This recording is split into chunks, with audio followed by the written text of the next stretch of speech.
Yes, sir.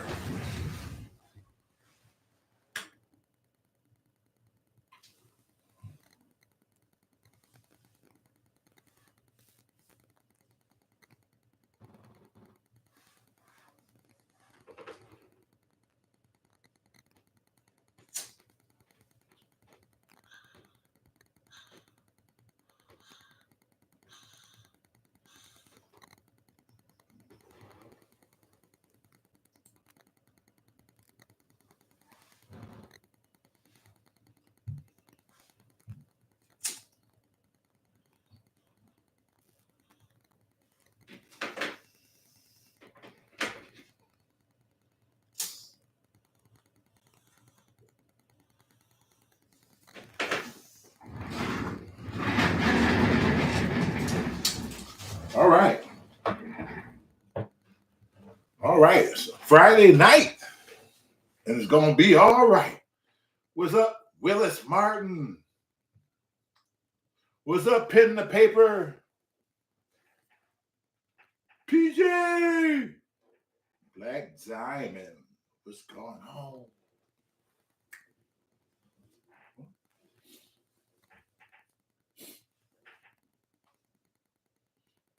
Mm-hmm. We're just going to take our time because it's still early. A lot of people haven't received notifications. Some people say they don't, for whatever reason, they don't get notifications. I mean, I don't know. So I'm going to be a minute, I guess. With me, you never can tell. You never can tell. So right now, since there's only a handful of us in here, I'm just going to acknowledge you guys for a minute before I start talking about anything. So I'm going to recognize my girl in Colorado, Ree Burks, right there. We playing online pool, right? Me and her. And she finally beat me today. She finally beat me. I know when you made that shot, and then I got the notification that said you had just beat me. I said, I bet she's doing somersaults right now. What's up, Frank? Or can we talk about anything? Yeah, PJ, that's what it's all about.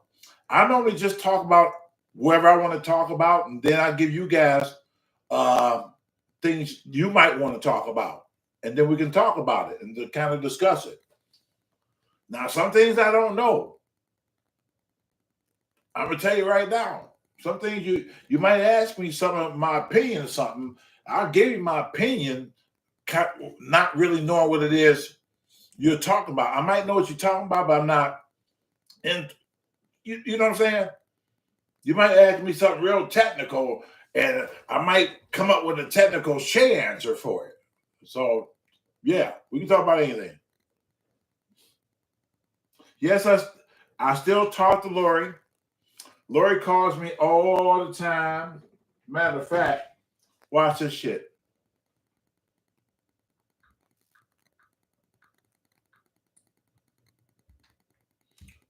This is how I can burn some time.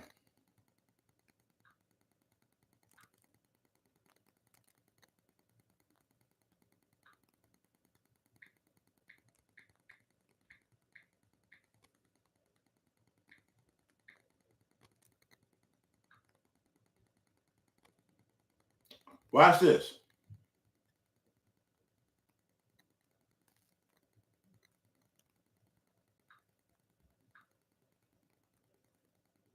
Watch.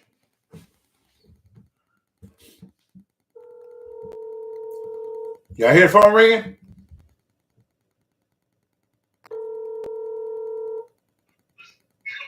Hello. Hey, what up, girl? What up, Mr. Wood? Happy New Year. All That- that bullshit. All that bullshit? What the hell you doing? Just chilling. Oh yeah. Well, you guess what I'm doing right now? What? I'm doing a live like I normally do. Oh, man, I said a bad word. No, you didn't, because it's okay. because everybody was asking. They asking about you. I said, hold on. I said, I'm gonna call her right now. Oh wow. So this is live, and people can hear you talking right now. So go ahead and talk to them for a minute. Go on.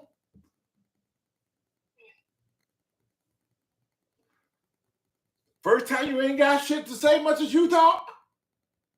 Shut up. I didn't even know. Sam didn't need to come out cussing out the gate. But anyway, Happy New Year. All best wishes to Shea Show family.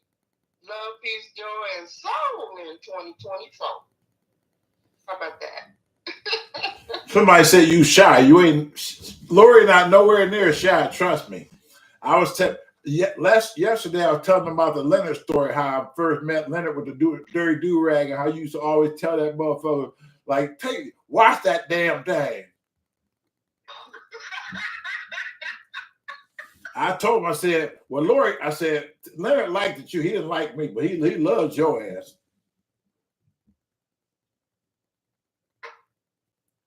You can't caught me off guard here, son. How the hell? How do you catch you off guard? Much as you fucking talk. Now, see, if I wasn't on live right now, you be. If I wasn't on live right now, you be talking all kind of shit.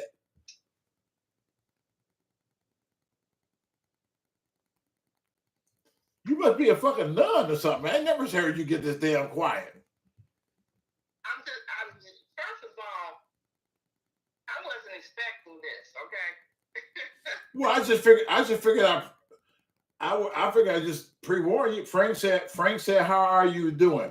I'm just reading the comments. I'm doing just fine. Everything's fine.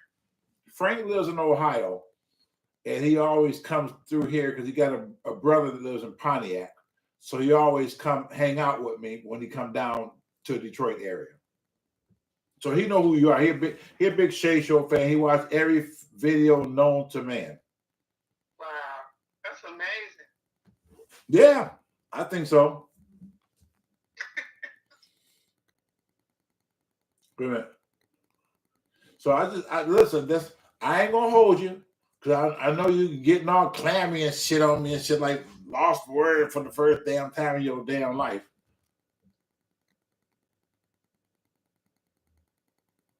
So look, tell Lori I live in Chicago and she'll buy you a drink. Who's that? Somebody I'm watching right now. Somebody who lives in Chicago. Thank you. What's that? What's he on the west side? What side of Chicago? Because you in Maywood, right? Same thing as west side. That's Maywood, right? Yes. She said south. She said southwest. What neighborhood? What neighborhood?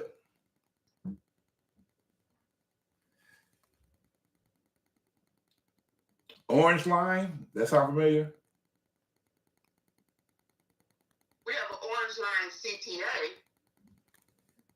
She probably out to buy. She said Midway. Yeah, Midway. Okay. Yeah. How far is that from you? About, depending on how fast you drive, 20 minutes. Oh, that's all? Well, damn, y'all need to hook up. Y'all need to hook up and get a drink. Shit.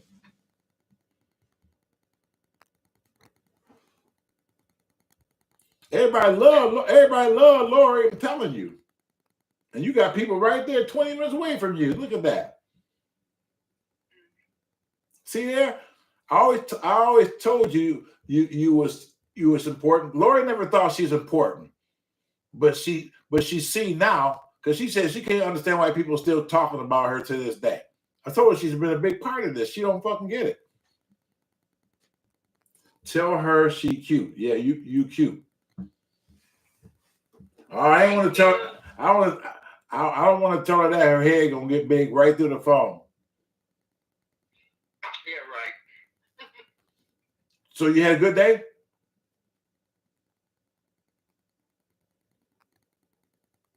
I'm talking to you. What you say? Did you have a good day? Man, you are really short for words. You ain't never been a damn shy much the fuck you talk. Wait till I get off this thing at some point. She gonna talk shit and she won't shut up. My aunt is in Cicero, Illinois. Cicero. Yeah, that's like 10 minutes away. Wow. All these damn Chicago people around you. Midway, Cicero. Wow. It won't be long. You're going to have to go out there and put some sunglasses on so people won't have to recognize you and hound you for autographs or something. No. No, you're important like that. Just don't think that you ain't, because you are.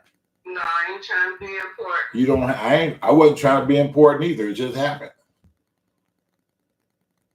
That's what happened to you. It just happened. You ain't trying to be. So was they shooting a lot in Detroit? I don't know. I wasn't in Detroit.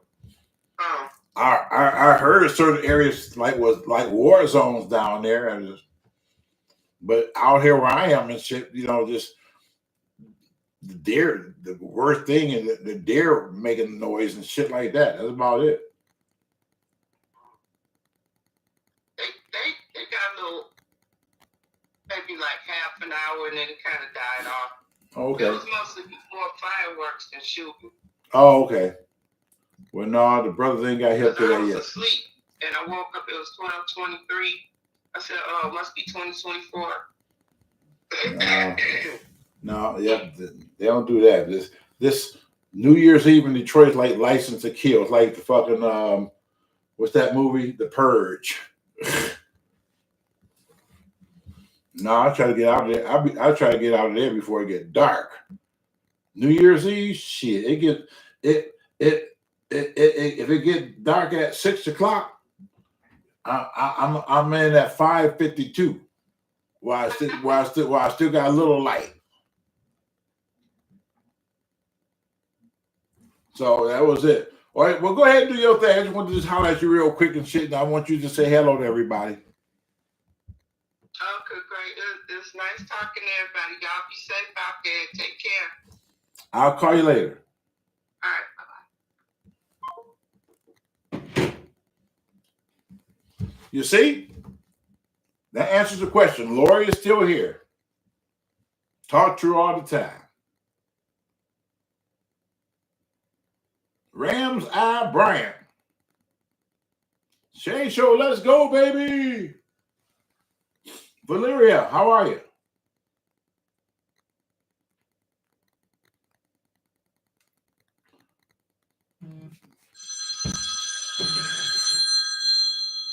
Who is that?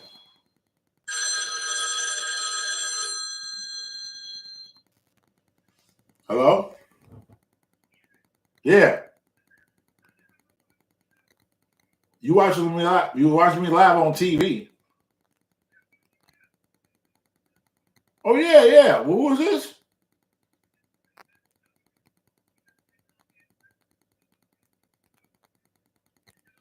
Oh yeah.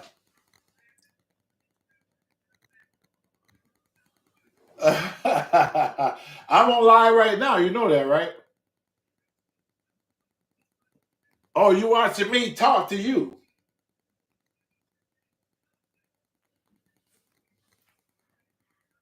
Right. Well, first I wasn't.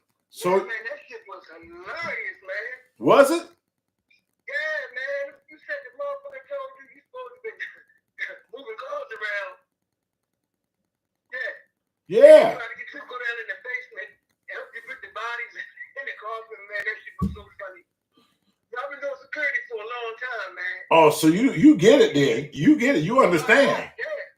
I got it 100%, man. Somebody would have told me some shit like, because I've been in some crazy, situations, but never nothing like that, man. That shit would have had it. Oh, my God, man.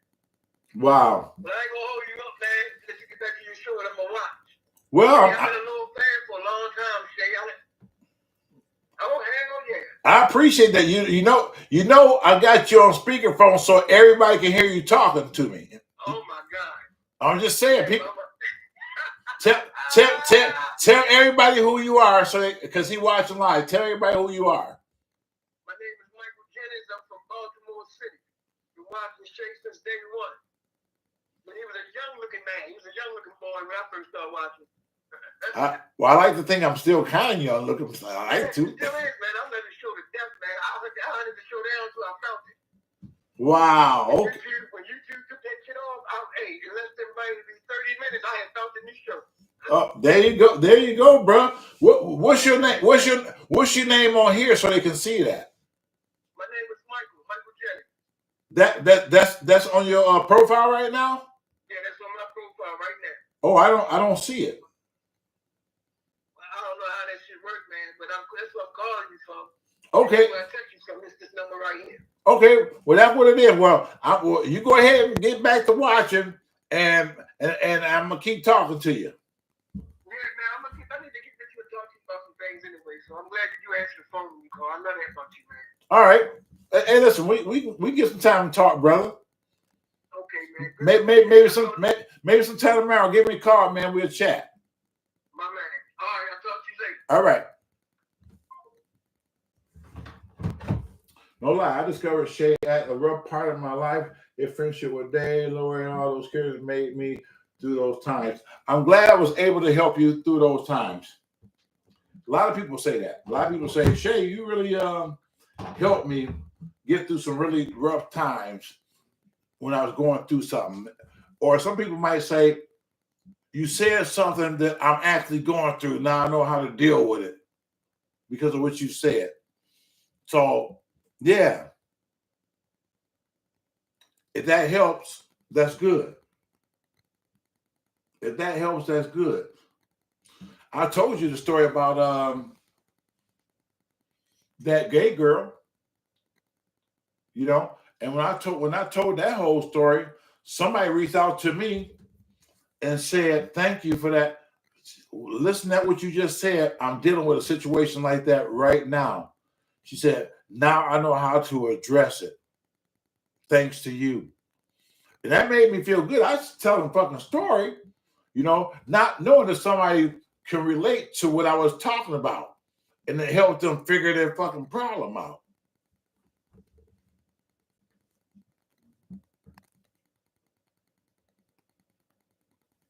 So, yeah.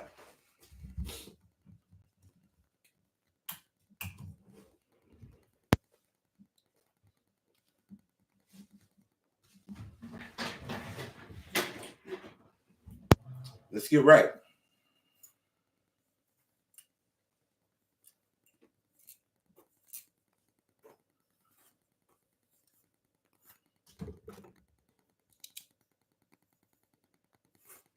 Okay. I'm good now.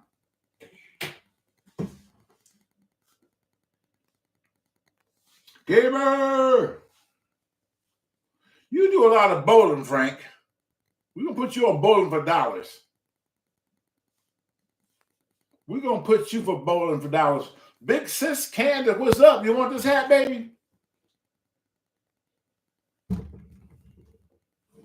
Want this hat? You can get it. You think about what you think about Trump. Listen, I know you kind of new. And it's okay. What I normally try not to do, and everybody who's been around watching me for years kind of know that I try not to get into politics, maybe a little religion, maybe, but politics, I try not to get into it because I said the other day, I know what I think and I know what I feel. And somebody else might say something and feel something totally different from what I feel. And I've seen that shit happen before. I've seen me and people on Facebook one day. I made a fucking comment, a real live comment about what I thought about something. When somebody asked me a question, I fucking slipped. And I said what I had to say. And that person who loved me to death, just like you're the greatest thing since fucking sliced bread, that same person fucking flipped the script. I'm just called me all kind of goddamn names. It's just like, oh, it's like, how could you, a black man, think like that? Don't you know that this is the greatest thing since fucking sliced bread? How dumb are you? I mean, it just went left.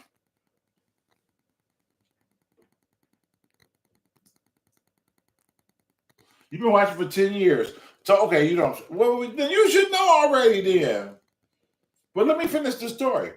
And so, because of that, I try not to get. Listen, I'll address it this way. Everybody got a TV. Everybody got fucking social media. Watch how I do this shit. Everybody got social media.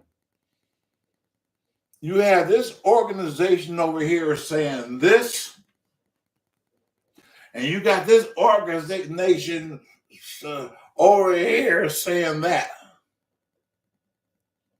The problem is, this really makes a lot of fucking sense. Why can't everybody else see this is fucking sense? This is common fucking sense. But on that side, it's making perfect fucking sense. How come you can't fucking see it? And that's the problem with politics. Everybody that's why we're so fucking divided. Everybody gonna have their fucking side. See, I'll address it this way. Everybody gonna have their fucking side of what they think and what they believe. And who they fucking believe in. It's a free country. We all supposed to be able to do that. Think the way we want to think. If it ain't hurting you, let me think what I want to fucking think if it's not hurting you. I'll accept whatever it is you say. I might not fucking agree with it, but I'll accept it. I'll accept it. I'll agree just to fucking disagree so we can still fucking be friends.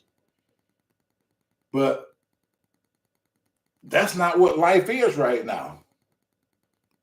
I just said, watch TV, watch the news. Just look what's happening.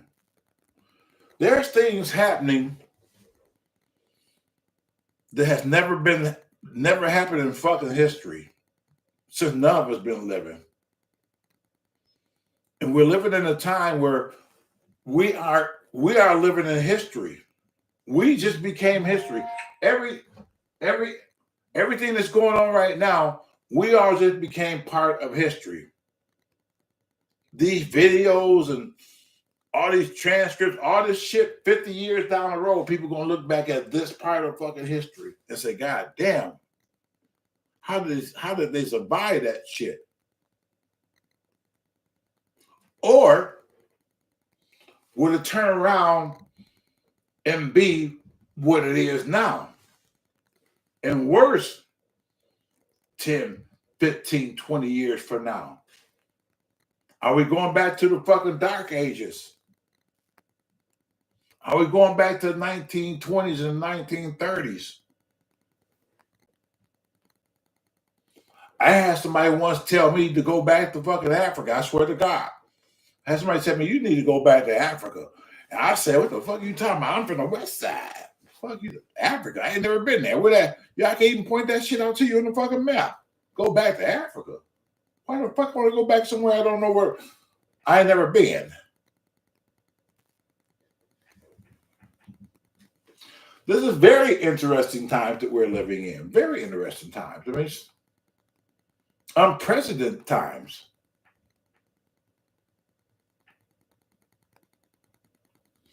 You're going to see a lot of, like you just said, it's done got worse already. We getting ready to hit another fucking level of stupid. I mean, I'm talking about people who are leading us. That's the scary thing about it. People who are leading us. people who making decisions for your life and my fucking life. Why they making all this fucking money on? I don't give a fuck what side it is. They making all this money, and we fucking down here fucking. We killing each other, and we just starving, and they don't get nobody gives a fuck about nothing. People higher up from them at some point in power, they don't give a fuck about you. I wouldn't give a fuck if you're a Republican or a Democrat. They don't. Nobody gives a fuck about you. Nobody gives a fuck about you. It's obvious. Look where you live, what you got. Look what they got and what they doing. Making decisions with your motherfucking life.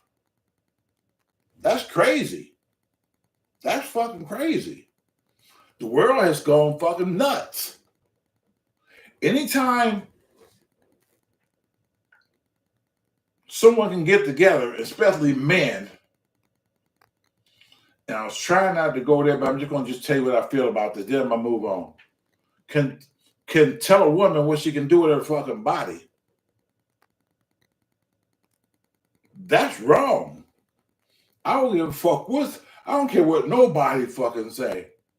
It ain't my business what a woman want to do with her fucking body. Not my business at all. Why? I'm not a woman. I don't know what women go through when they go through menopause and shit and fucking hot flashes and shit and women just go to another fucking level sometime.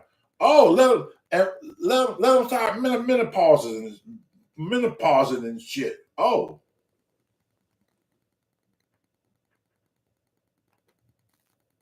Why would I want to tell that woman what to fucking do with her shit? Why?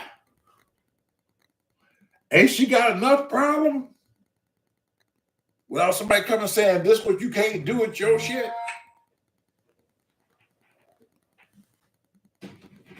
Hold on.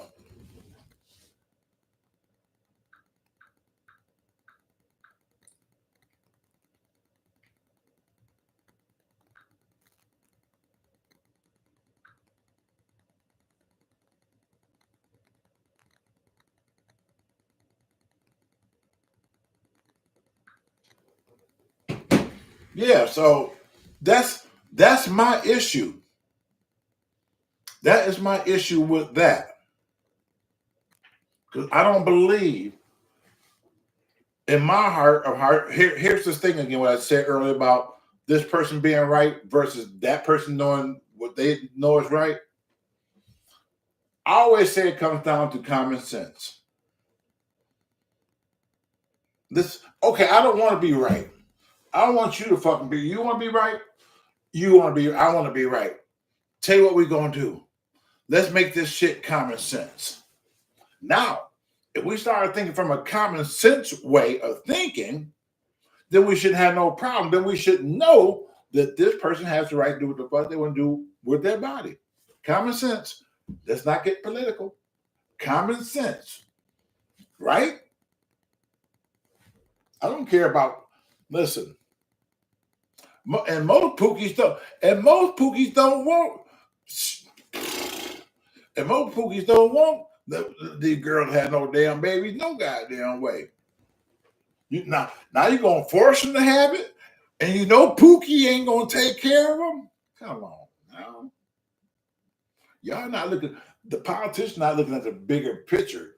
And the bigger, well, maybe they are. It's just that maybe we're not looking at the fucking bigger picture, what they fucking trying to do. Listen, we need to fill more jail space up. We need to build some more fucking jails. We getting overcrowded. So now we got to build some more jails and stuff because, you know, they still popping out and they still committing fucking crimes and shit. And guess who making money off all that shit? The state, the government, they all making money off your ass. Oh, let me stop. I'm sorry. What up, Big John? I'm sorry, I just got lost again. Y'all know me. I go on this fucking tantrum in a fucking minute. I will. But I have to say what I have to say.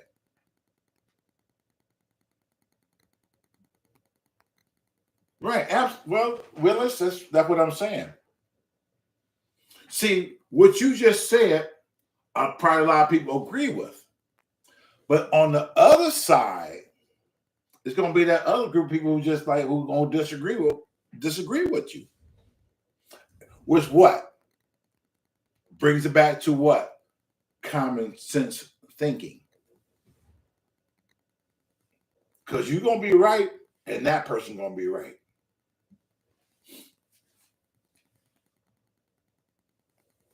So I was just telling Valencia, I thought she on here now. She said she gonna watch this on her TV. So she said she wanted to make comments, but she can't. She said, Shea, I can't make no comments. I said, well, why not? I ain't got shit to do with that. She said, well, it keeps saying error when I log in. I said, well, I mean, I don't know. You pay your bill? I mean, I don't know what to tell you. She said, but I can still watch you on the big TV, but I can see, but I can't comment. I said, well, work out something where you can comment, get you another phone to pay your bill or whatever you got to do.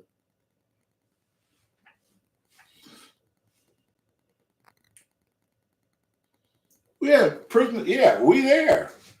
That's the biggest population of the prison. And it's not a racist thing, it's just a real thing.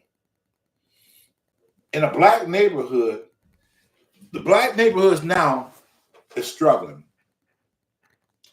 real bad. Anybody who live in the hood and can look around and see what's happening, you know there's a lot of struggle in the hood. And because a lot of people don't have education in the hood, they're forced to think a different way. They're forced to because they didn't have no guidance or the proper education. So they can change their mindset and their way of thinking. And then the crime rate just like goes from this to that. Just like that. Killing for no reason. Robbing and shit for no fucking reason. Sticking me up. You don't even fucking know me. But you want to walk up to me and feel free to say, give me your shit.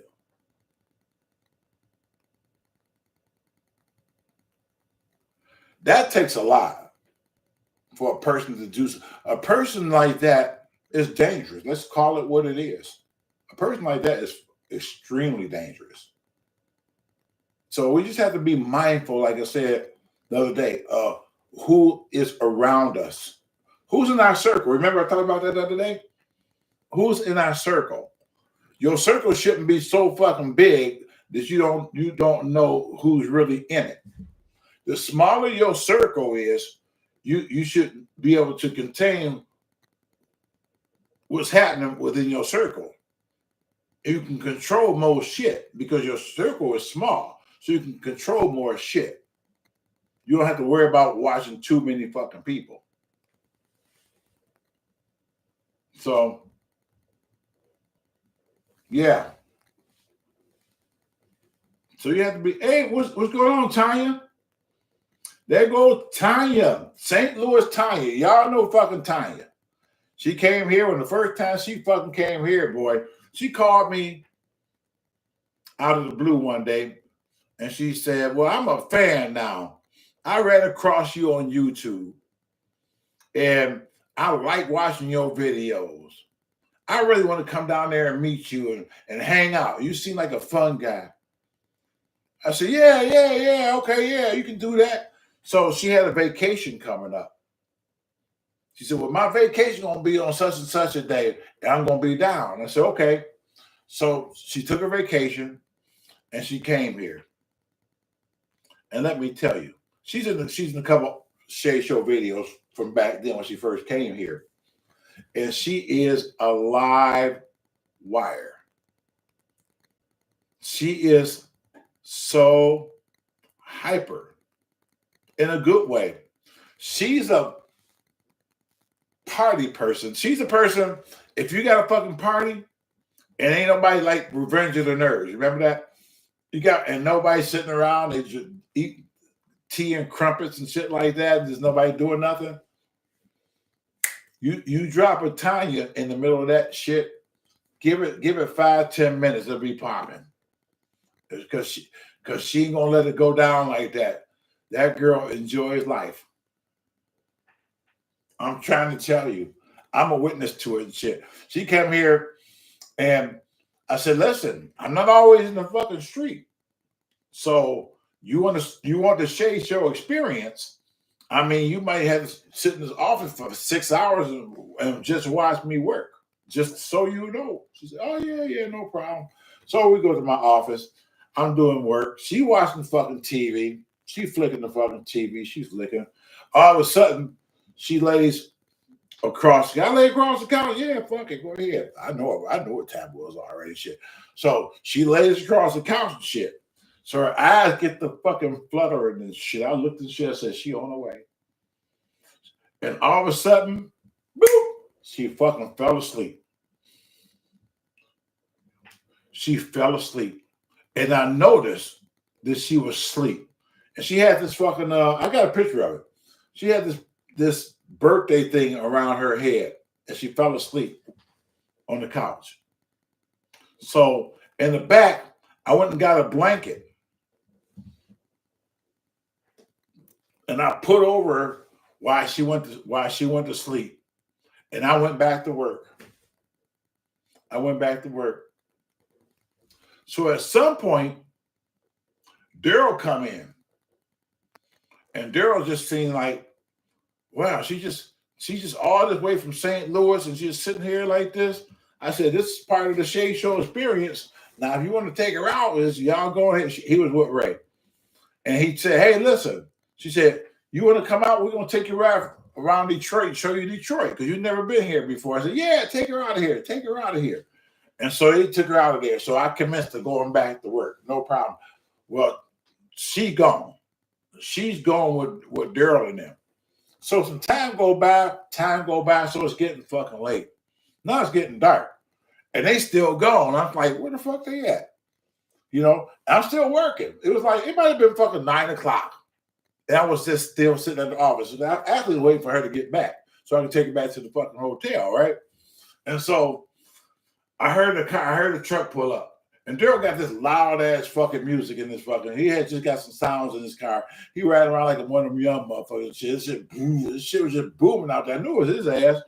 And so I heard like, hey, what the fuck? So I go to the fucking door, open the door. They're fucking Tanya. Daryl got the fucking video of this shit.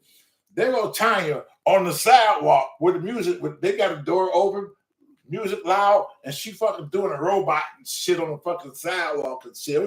I said, what the fuck are you doing?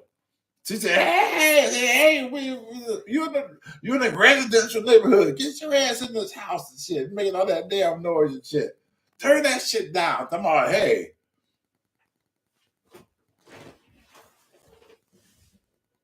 Oh, that was funny. Cause she's a ball of fire. She's a ball of fire. She'll keep going. And so I told Daryl, I know how to break her ass down and shit, so she can make her stay in the hotel for one damn day where she gonna get some sleep. He said, "What you gonna do?" I said, "We're gonna make this a long fucking day. She gonna see what it's really like." And so he said, "Okay." I said, "Listen, be ready at 8 o'clock in the morning. We're gonna pick you up at the hotel at 8 o'clock in the morning." She said, "Oh, okay. I thought you'd come around 9. No. Yeah, be ready at fucking 8 o'clock and shit. Got a long day. Got a lot of shit to do, a lot of fucking videos, all kind of shit." So she said, "Okay." So we put up at a Comfort Inn. She stayed at the Comfort Inn on Northwestern Highway and shit in Southfield. So we picked her up. And so what's going on? I said, you'll fucking see, blah, blah, blah, blah, blah, blah. So we go back to Detroit. I'm in the midst of doing everything. Now, we're working all day. We're doing video. We're doing this. We're doing that. I'm back in the office. I'm going to the bank. I'm doing all kind of shit. So now it's like getting like 5, 6 o'clock in the afternoon, maybe 6, somewhere around there. So she like, oh, okay, yeah, this is a long day. So I said, no, she ain't ready yet. She ain't ready yet. We got to take her to the brink because she still got too much fucking energy in her ass. We got to break her down and shit. I said, well, come on. She said, what we get ready to do? She said, we're going to go to the pool hall. We're going to shoot some pool. She said, shoot some pool? I got pictures of that. She said, yeah. She said, we've been working all day. I said, I know it, but now it's time to play. We're going to go to the fucking pool hall and we're going to hang out for and shoot some pool for a little while. And shit, remember, we've been hustling, working all day. After that, you're supposed to go home and shit. I'm saying, we're going to the fucking pool hall. So we go to the fucking pool hall, right? And so she hand again all over the fucking place. We shooting pool. We having a good time and shit. So I'm just watching her wind down. So 9 o'clock come creeping, you know, and she's still kind of like there. She kind of her reflex was still kind of good, but you can see they were starting to like go down a little bit. I said, she ain't there yet. So 10 o'clock. So now it's 10 o'clock. And so he's shooting pool. I'm sitting over there watching it like this. I said, yeah, we almost got her ass. We almost got her. And we kept going. I said, hey, it's your turn to play, huh? Oh, okay. So I know she's fucking tired at that fucking point. She looked and she said, oh, how long? So how long we going to stay? I said, I don't know. It's only like 10:30. We'll probably play a couple more games. She said, oh, okay. All right. So she went to sit back down. She's like, I told Daryl, I said, okay, let's play this last game. I said, she gone now. She ain't got no more bite left in her ass. That's it. She out of here and shit. So I go wake her up and say, hey, huh? I said, come on. She said, oh, we getting ready to go. She woke up like motherfucker. We getting ready to go? I said, yeah, shit. She beat us to the car and shit, right? But I know she's still tired. So I'm laughing my ass off and shit. So she get in the back seat. We get in. Daryl started the car and we started talking. We was out in Livonia. The cushion and Q. Is it the cushion and Q? Snookers. I'm sorry. Snookers on Inkster Road and off of 96. So if you live in Detroit area or Livonia, wherever, if ever want to go shoot pool, let me know. Snookers on Inkster Road, right off of 96. So she gets in the fucking car. And so we just sitting there for a while and shit. She lays back down like this. Because I know she fucking tired. I had her out all fucking day. And so when we started walking and we started driving and shit, I started saying something to her. I said, hey, Tanya. She didn't answer.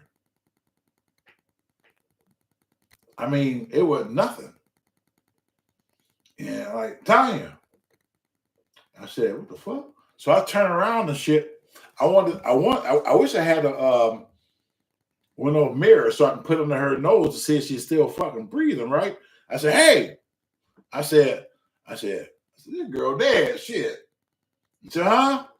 I said, we back at the hotel. You can get up now. She said, oh, okay. Well, you go in there and get some sleep. She said, you coming again in the morning? I said, I'll give you to 9 o'clock. It's called Snookers. It's on Inkster Road. It's on the Service Drive. So it would be Schoolcraft Service Drive. So if you take a 96 West, come up at Inkster. Once you come up at Inkster, there's a light there. Once you cross the light, there's a little it's not a strip mall area, but that's you got Snookers there. You got some type of bar there. You got like 4 or 5 businesses right there as soon as you cross the fucking light.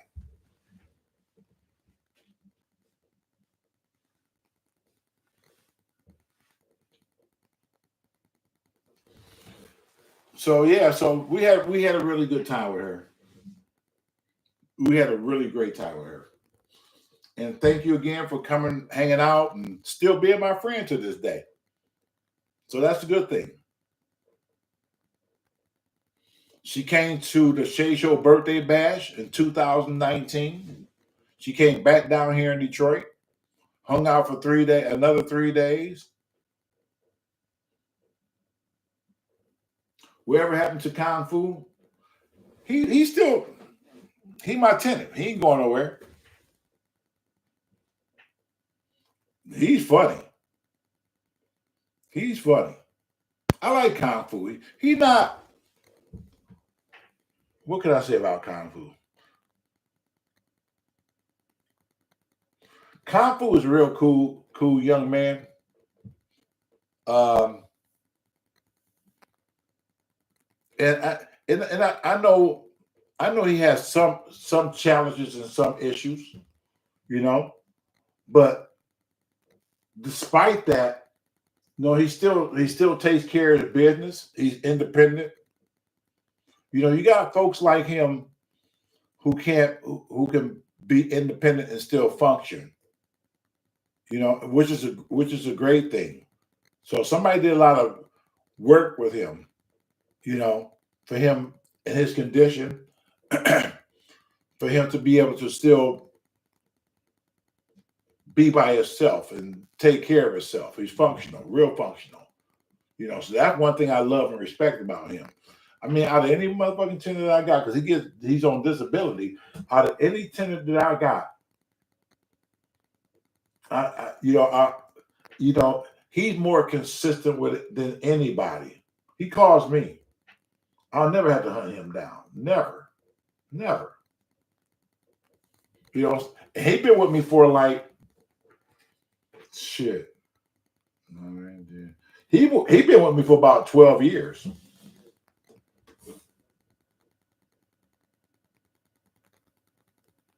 What I want to know is whatever happened to Kongberg? Whatever happened to King Kongberger? Well, as you know, or most of you know, or most of you don't know, King Kong Kirk Burger is my cousin. Name is Daryl. He's my first cousin. My mother, his father was brothers and sisters, which makes us first cousins.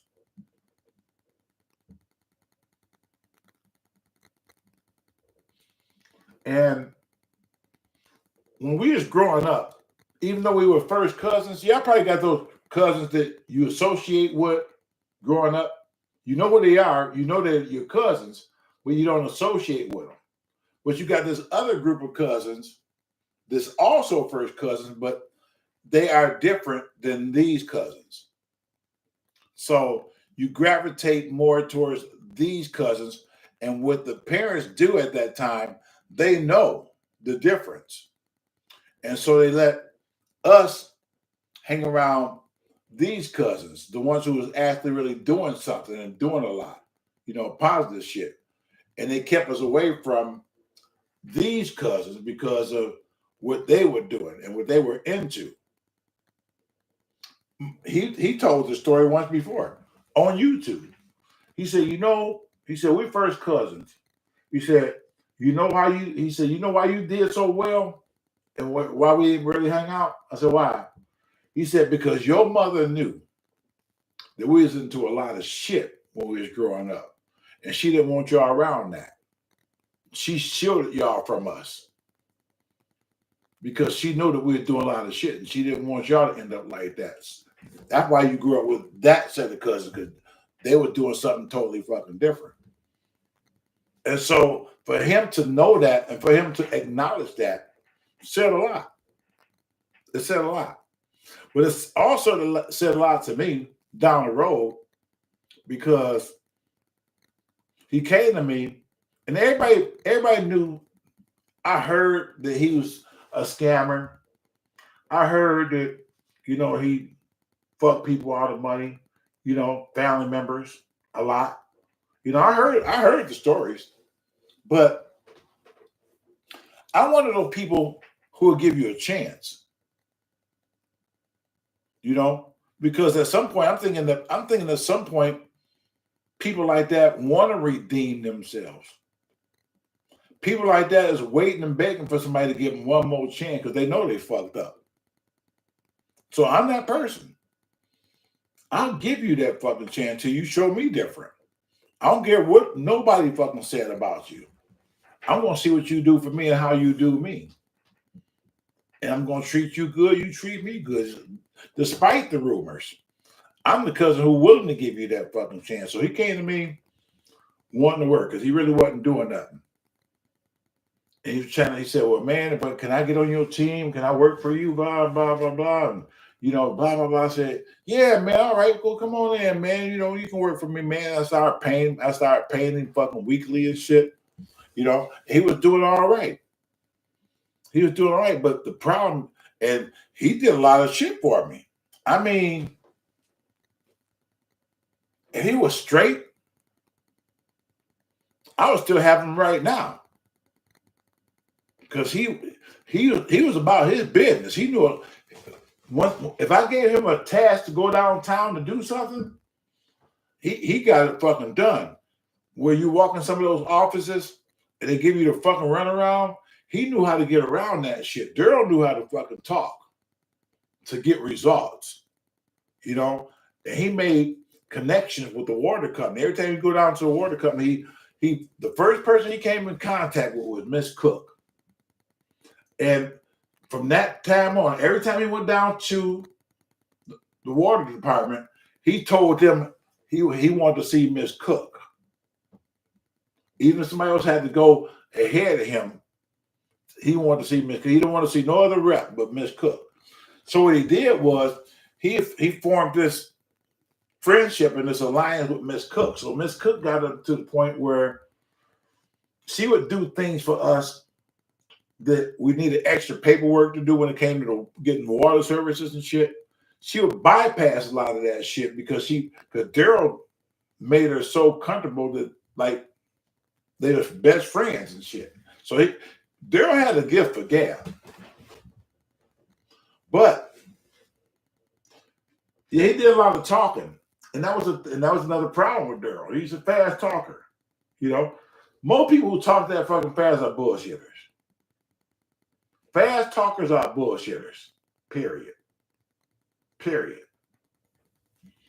But I still tried to give a brother a chance. And he stole from me twice. And I wasn't even realizing it. Because I was trusting him so much. Because one part of the things I had him dealing with was financial. So that meant I was putting trust in this person because you deal with me now on a financial level. You see what I'm doing. I got you actually getting rent in your hand. So yeah, once he found a way to maneuver that shit, it didn't last long. It didn't take me long to figure it out and catch it. Well, actually, my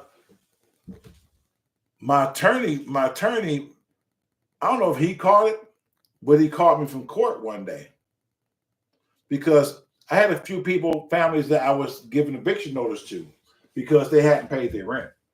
Well, the next month go by, nothing. So Daryl said, "Oh, I talked to them. Don't worry about it. They got it. They're gonna get it. They're gonna have it." Well, I said, "Okay, well, all right. You sure? Yeah. I just talked to her yesterday. Blah, blah, blah. Is your money, your money good to go. It's a Friday. Watch and see." So he was stalling me all that fucking time, right? So I said, listen, I'm going to send these people a fucking 30-day notice. Oh, you ain't got to do that. I told you they're going to come through. They're going to come through. I said, brother, this is protocol. You know that. Somebody don't fucking pay their rent. I waited fucking 2 months already from what you said. I said, the protocol, I got to give them a 30-day notice to quit so they can be aware of this shit. So now the shit done got real. Are you going to fucking pay your money? So I detected something in him when I said that. It's like his wheel was turning real quick and I looking at him. I said, everything all right? He said, yeah. I said, well, I'm going to send these notices out. All right, well, you go ahead, but you're going to get it. I'm gonna let them know that you're gonna send the notice out too. I'm gonna let them know. That way they get on top of their shit. I say, all right. Time go by. I pays the fees, the attorney fees for attorney to go to fucking court. Because I don't go to court no more. I paid the attorney to do all that shit. When I first started doing this shit, I was at court all the fucking time. Ooh, I hated that shit. But when I got to a point where I didn't have to really do that no more, so I'm a hire attorney. Attorney calls me when they get to court before the court cases. I'm in office. He said, listen, I got a couple families here that you evicted, so and so and so and so. Yeah. What about them? He said, well, they said they paid their rent. And they showed me receipts. I said, what do you mean they paid their rent? He said, well, I want to make certain because, you know, you're putting these people out and they going to go in front of the judge with these receipts and say that they've been paying the rent. So that might be a problem. You need to find out what's going on. I said, oh, wow. I said, well, hold on for a minute. Just tell them to call the next case and shit. And I'll call you right back. So I called Daryl. I said, dude, the attorney would narrow them fucking families getting ready to evict them, dog. They said they got receipts that they paid their rent. I said, did them motherfucking people give you money, man? That motherfucker said, I'm sorry, cuz. I'll get it back to you, man. I'm sorry, I was going through something, man, I thought I can replace it back by this time. I said, no, that's fucked up, man. You about to have somebody put in a fucking street and you stole money from me, bro. I couldn't believe that shit. Yeah, he ended up he ended up on me like $3,000. About $3,000 he owed me. And you know what I had to do? A lot of that money was client's money. What my fucking money? It was a client's rent money. I couldn't tell them that, hey, my cousin stole from me, so I can't pay you your money. That wasn't their fucking problem. It was mine. They hired me to do something.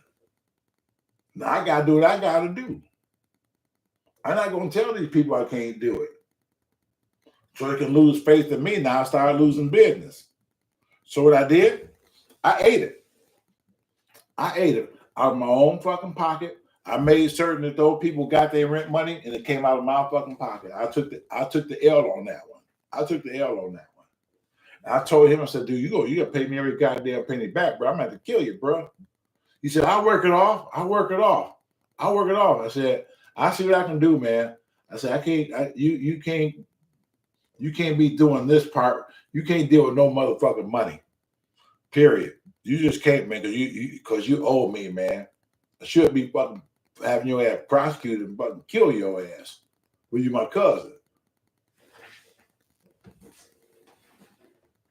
Yeah, John, it came out of my pocket. Yeah, I didn't get it back from him. He stole it. He didn't have it. He didn't have $3,000. I had to pay. I had to do it. Again, I got a business. I can't. They don't want to hear. They don't want to hear that somebody stole their money. They ain't their fucking problem. If you got $100,000 in the fucking bank right now, and somebody come in there and steal all the goddamn money, whatever. I mean, whatever. Your shit is insured. You don't want to fucking hear that somebody came in there and stole your motherfucking money. I got you. I'm paying you to hold my money for me. What the fuck you mean it's gone? No, I trusted you with my shit. You owe me my money.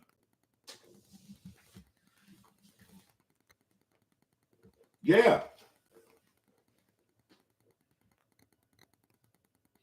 Oh, he stabbed me in the back, big time. Big time. So, and the sad thing about it is, he's my first cousin, you know? That's the sad thing about it.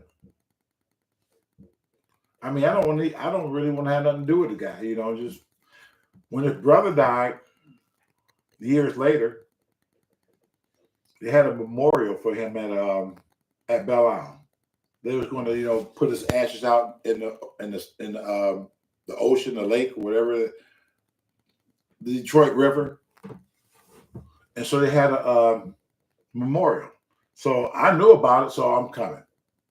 So when I pulled up at the memorial at the park, there was somebody. They was talking. His brother was talking.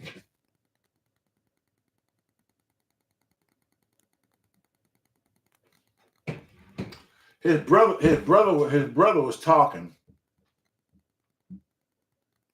and and Daryl and three other cousins was like right next to each other. So when I pulled up, they seen my car. But when I got out, somebody said, "There goes Shea." And at that point, when Daryl seen me get out of the car, he was with him. By the time I got there, he left. He didn't leave the park. He just went on the way on the other side because I guess he didn't want to be next to me or stand next to me because he must have thought in my mind I was still mad about this money he stole from me. I wasn't even coming there for that. I wasn't gonna say nothing. Had he stayed there, I would have spoken, just say, "Hey, what's up?"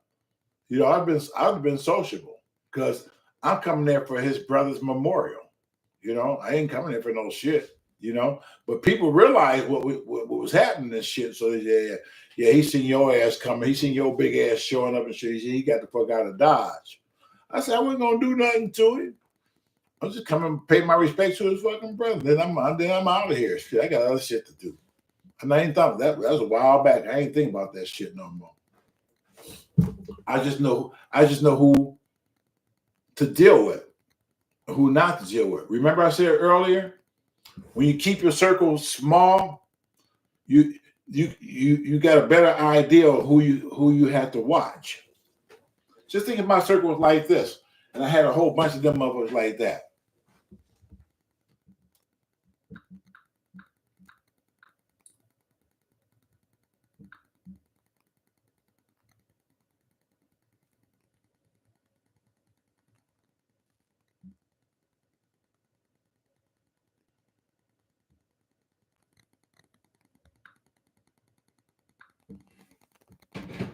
So yeah.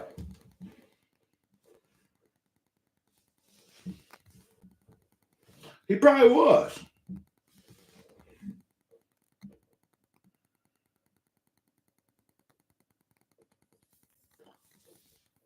A day's story when I was young. Dave was more than what y'all seen. Dave was in the videos, they got to the point, obviously, by the time y'all started watching Dave, Dave, everybody knew Dave was a drinker. Everybody knew Dave drank, and everybody knew Dave was kind of drunk most of the time in the videos. And it's not because I wanted him to fucking be drunk. Dave just had a drinking problem. And I used to stay on him about his problem all the fucking time. All the time. Because I was really concerned about Dave because he's my best friend. And he knew what I was doing. He knew what I was doing. And the first few videos I did with Dave, when he was like cuckoo for Cocoa Pops, I was going to delete the videos. Like, damn, now I got to start all over. But I realized that if they had one tied on, it wasn't about doing one over. That might have been the best I was going to get at that moment. So I decided to keep those videos, and I just started fucking posting them. I just started fucking posting them and shit. And so that's how Dave become the person that y'all know him. But the earlier Dave was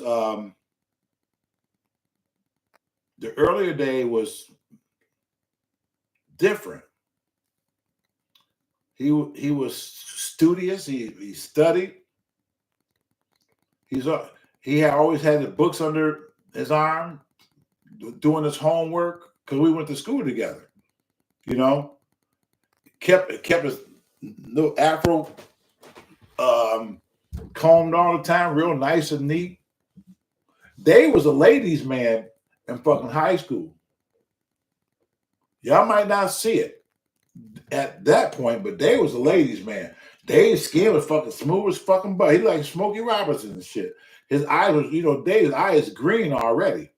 So imagine Dave, real light skin and nice complexion, fucking green eyes, nice hair and shit. Shit. Dave was the fucking man. You couldn't tell. And he knew it. He fucking knew it, but he didn't flaunt it like that.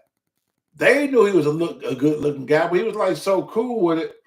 He didn't just like if it was when Dave walked out, people knew Dave. See Dave, they just knew, and he just knew. But he didn't. He wasn't big headed about his shit. He was never big headed about his shit. He was a good looking guy. He knew it, and he wasn't big headed about it. And matter of fact, when it come to girls back then, I'm the one. I was trying to hang around Dave the most to see if I can get some stragglers because they was all on his ass. So yeah, Dave was he was funny. He was a different side. Dave's brother was in the Navy. He retired from the Navy, a chief petty officer. He lives in Romulus right now. Right now, Kenny. And we call each other brother because I've been in the family so long. We call each other brothers all the time. So he was in the Philippines. He was always traveling all over the fucking world. He got this big ass fucking boom box. You remember back in the 80s and shit, motherfuckers walk down with the fucking boom box on their fucking shoulder like this and shit. Well, he brought Dave one of those back from the Philippines. Really, it's like a spaceship. It had so many fucking knobs, all kind of shit on it, right? And so Dave was proud of that fucking radio. He's just like, he wouldn't even hardly even let you touch that damn thing. Go, we walk down the street and shit. He had that big old thing on his fucking shoulder and shit, listening to music and shit, all loud and shit. And so we went to the fucking neighborhood bar. Well, in the neighborhood bar, you have your hustlers, you got your fucking drug dealers, you got your you got those guys who know how to scam and just you just got a lot of shit going on in the neighborhood bar in the hood. A lot of shit. So much shit is happening around you. And so Snook and Papa, these two guys, they the ones who be on the bus with a fucking 3-card money. Y'all know that shit? Watch them, chase them, see where the Mac place them. You got to find a red card. Got to find this card. 3-card Monty. And everybody knew who they was. I knew who they was. I used to watch them do this fucking routine when strangers came in back in the pool room. So I knew what they did. And Dave should have known what they do, but they didn't go in there as much as I did. And so when they seen it, so he told Dave, watch him, chase him, see the fucking Mac place them, blah, blah, blah. I bet you don't know what it is. He got Dave. I said, Dave, don't do that shit. No, I'll find it. It's right there. And he turned over and said, damn, man, you got some good eyes. Mm-hmm. And so he kept doing it, and doing it again. I bet you can't find it now. Dave said, that's the best you can do. Right there. He said, damn, you are really good. I don't know, man. I don't think I was going to bet you something, man, but I don't think I want to bet you shit because motherfucker go broke fucking with you. And they said, I'm just saying, man, maybe you should get a little bit better, blah, blah, blah. And the guy said, tell you what. He said, I'll bet you $100 to your radio. And they said, nah, man, I can't do that. This my brother gave me this radio. He said, well, if you know what a card is, you say you don't always know what a card is. And so Maurice was with him. Maurice, my buddy Maurice lives in California. So Maurice said, yeah, go ahead, man. He egging him on. Go ahead, man. You a fool, man. You go ahead. Man, you can be walking out here with $100, man. What the fuck is wrong with you, man? And he said, looked at me, I said, I ain't saying shit, bro. I'm just telling you. He said, "Oh man, you ain't shit, man. You need to go ahead." And he got all day geeked. So they said, "Okay, all right, where the $100?" So he put the $100. Said, "Put the radio down." And then she said, "Watch him chase him. See where the Mac." He did it even slower. Watch him chase him. See where the Mac place him. And so he said, "Where your card at?" They said, "Oh, you're gonna lose this $100." He said, "Pick your card out." They turned that motherfucking card over. It was fucking black. They was like,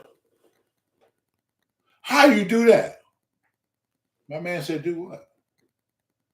You sitting here watching me. I was just throwing the cards, and you say you know where it was. I let you pick it. I didn't do nothing. We're sitting here. What are you talking about?" "Well, you had to do something." I said. He said again, "You were watching me. You see me throw the cards and just I got nothing in my sleeve. Nothing. You just picked the wrong card. Maybe your eyes is not good as you thought they were." You know, and Dave was like really pissed. So now he's mad because remember, this was a gift from his brother from the fucking Philippines and shit. Dave didn't have a fucking $100 to buy his fucking radio back. But Maurice worked at Chevy Gear and Axle, so he was making some nice money. And so he said, "Yeah, all right, man. You can go, you can buy, just give me $100 back." And so Maurice felt bad. Maurice said, "Come on, man, let's go, man. We go back to my house, man. I'm gonna get the money for you and shit." So we go back to Maurice's house. We going for like 20, 25 minutes. So we got back to the fucking bar. And so Dave had the $100. And so soon as they made the exchange, Dave looked at the fucking radio and was like, "Where the knobs at? 3 knobs is missing. The antenna bent. That bullshit, man. You can't do that." The guy said, "Whoa, what you talking about? It's missing knobs. The antenna bent." He said, "Yeah, but it was mine during that time. Now you want to buy it back or what? It was mine. Remember, it belonged to me. So whatever I did with it is my business because I owned it. I'm selling it back to you if you want it now. If you don't want it, say you don't want it." The radio worth probably about $500, maybe $6 at that time. Oh, it's funny as shit. So they gives him the $100. He gets it back. He really pissed, but he got his radio back. So that's a day story.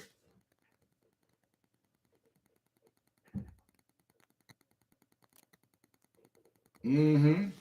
Dave's younger brother is Irvin. He's the last one left over there. He's the last one left. He's the last one over there. Because it was Dave, his mother, his father, and Irvin. And now all of them going to Irvin is there, and Irvin is home by himself because Kenny is the other last brother, and he live out in fucking Romulus. So I always check in on Irvin because I call him my little brother. We call ourselves brother and shit. So I always look out for him, make sure he all right. Go by there, check on him and shit, Sometimes he'd come around to my office and we'll sit there and kick it and shit, And I let him know that, hey, I'm still here for you. You still my brother, And even though Dave ain't here, Mom's not here, Pop's not here, I'm still here for you.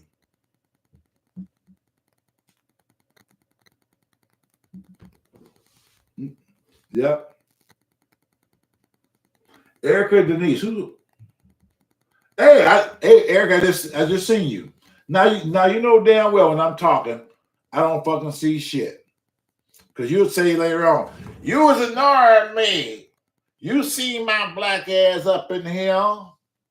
You just didn't want to acknowledge me." I called you out. No, I just don't see you. Again, I don't see half the time. When I'm sitting there telling a fucking story, I'm not be looking at that damn thing. But I look at it now because there's Vince, there's Northern Dame. Who else is here? Big Sis Candace is still here, and I'm not pronouncing that right. Marge. Marge. That's it, right? I'm sorry. Amargad. Excuse me, I went to public school. I'm sorry. For the videos you share, I can tell you guys were buds. They never seen envious or hate. They shit. They was my biggest fucking supporter.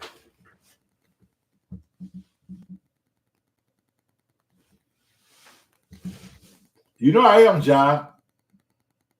I do that, John. You know it. You know it. Well, John, I'm glad you're here because I think I called you and Ron out in my last video saying y'all wasn't here. And you heard that shit in that video. And he said, let me get my ass over here and shit. Shea done called me and Ron out and shit.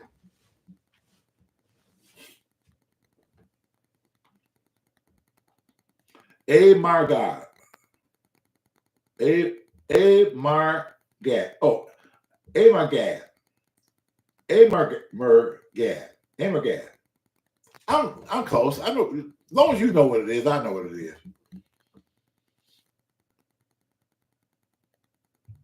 Oh, you didn't watch that one? Yeah, watch that one, man. I called y'all out, man. I really did. I really did.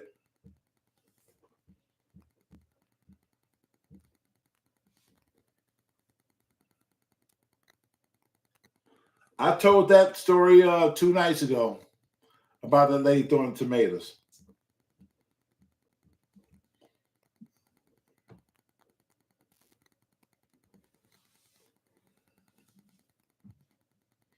Two nights ago, I told that story.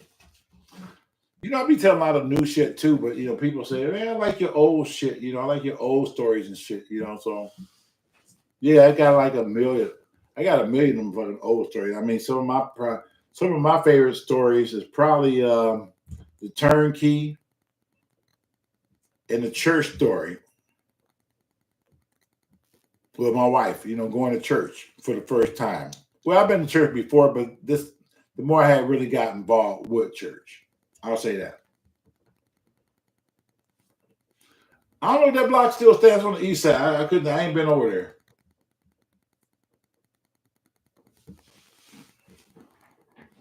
Yeah, Leonard was. I told the Leonard story the other day. Do I? No, I don't work with Shava anymore. Shava got deported. Shava got deported. He managed to get another girl up here. He wasn't even here fucking illegal. And he got this other young girl that came up here. I guess she was getting beat up all the time in Mexico. And she left her boyfriend and she had a brand new baby. And they smuggled her out of Mexico and brought her over here. And she knew nothing.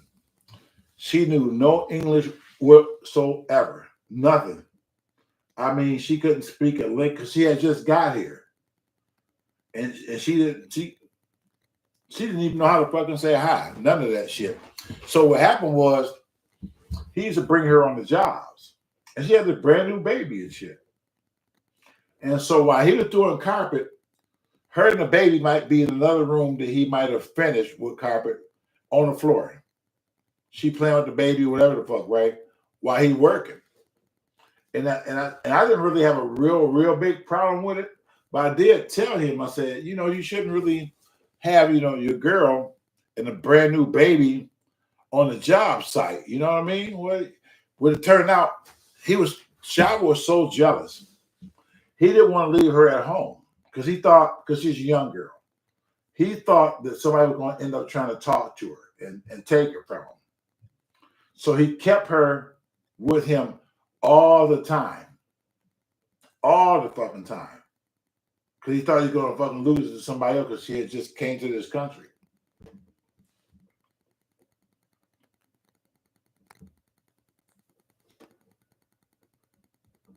So, but he did great work. I met him through Volante, the New York investor who came here and started buying houses. That's how I met Shava, through him.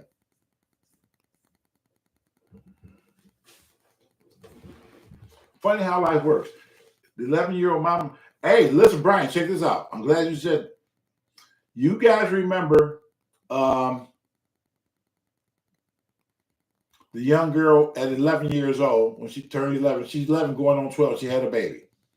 Well, last week, I went to Wendy's on Livernois and Grand River, and I ordered a number one. The girl took my order. And when I pulled up, who did I see? Waiting on me, took my order. Her, the 11-year-old. Well, she's not 11 no more. She looking good. She had her hair nice and braided up really nice. And I looked at her, I said, oh my God, look at you. I said, you look so good. She said, yeah, I'm thank you, Mr. Woods. And she said, I said, you doing all right? You look, you doing all right. She said, I got to. I got to take care of my baby. I got to do what I got to do, you know? And I said, I listened to her talk. And I said, wow. I said, I'm so fucking proud of you right now. I said, I'm really, really, really proud of you because you actually working, you know, and I know you got a child. I know your history and you working. So it's no way to go but up from here. I said, you stay positive. I said, you're going to do well. Let this be a stepping stone because this road keeps going like this. Don't ever have to stay here. Keep making those steps and those strides, and you'll really be somewhere. But I'm proud of you. I said, I want you to fucking know that. Tell the family I said hello.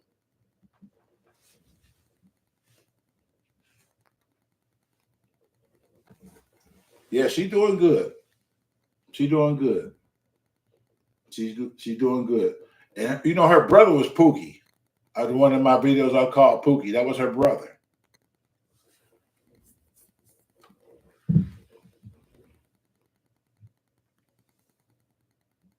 No, she didn't have. She did have that. She did have more children. She only had that one baby, that one girl. She's about 8 or 9 years old now. She only had that one child. Because I talked to her once before when I went over there when her brother died, and she said she wasn't gonna have no more kids. This was really hard to do this with this one kid. She said, "I'm not having Mr. Woods. I'm not having no more kids, none." She said, I promise you. That let me know that she's more conscious of her body now. Even though she's young and had sex at a young age and a baby at a young age, she realized how hard this shit really is. And she had common enough sense to say, you know what? I ain't going to worry about no sex right now. And if I do, I'm going to protect myself because I know I don't want this shit no more. And I commend her for that. Yeah, every school, that whole 9 yards.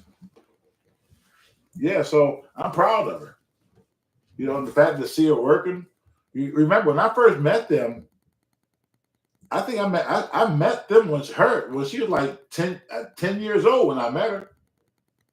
And her sister and her brother, Pookie.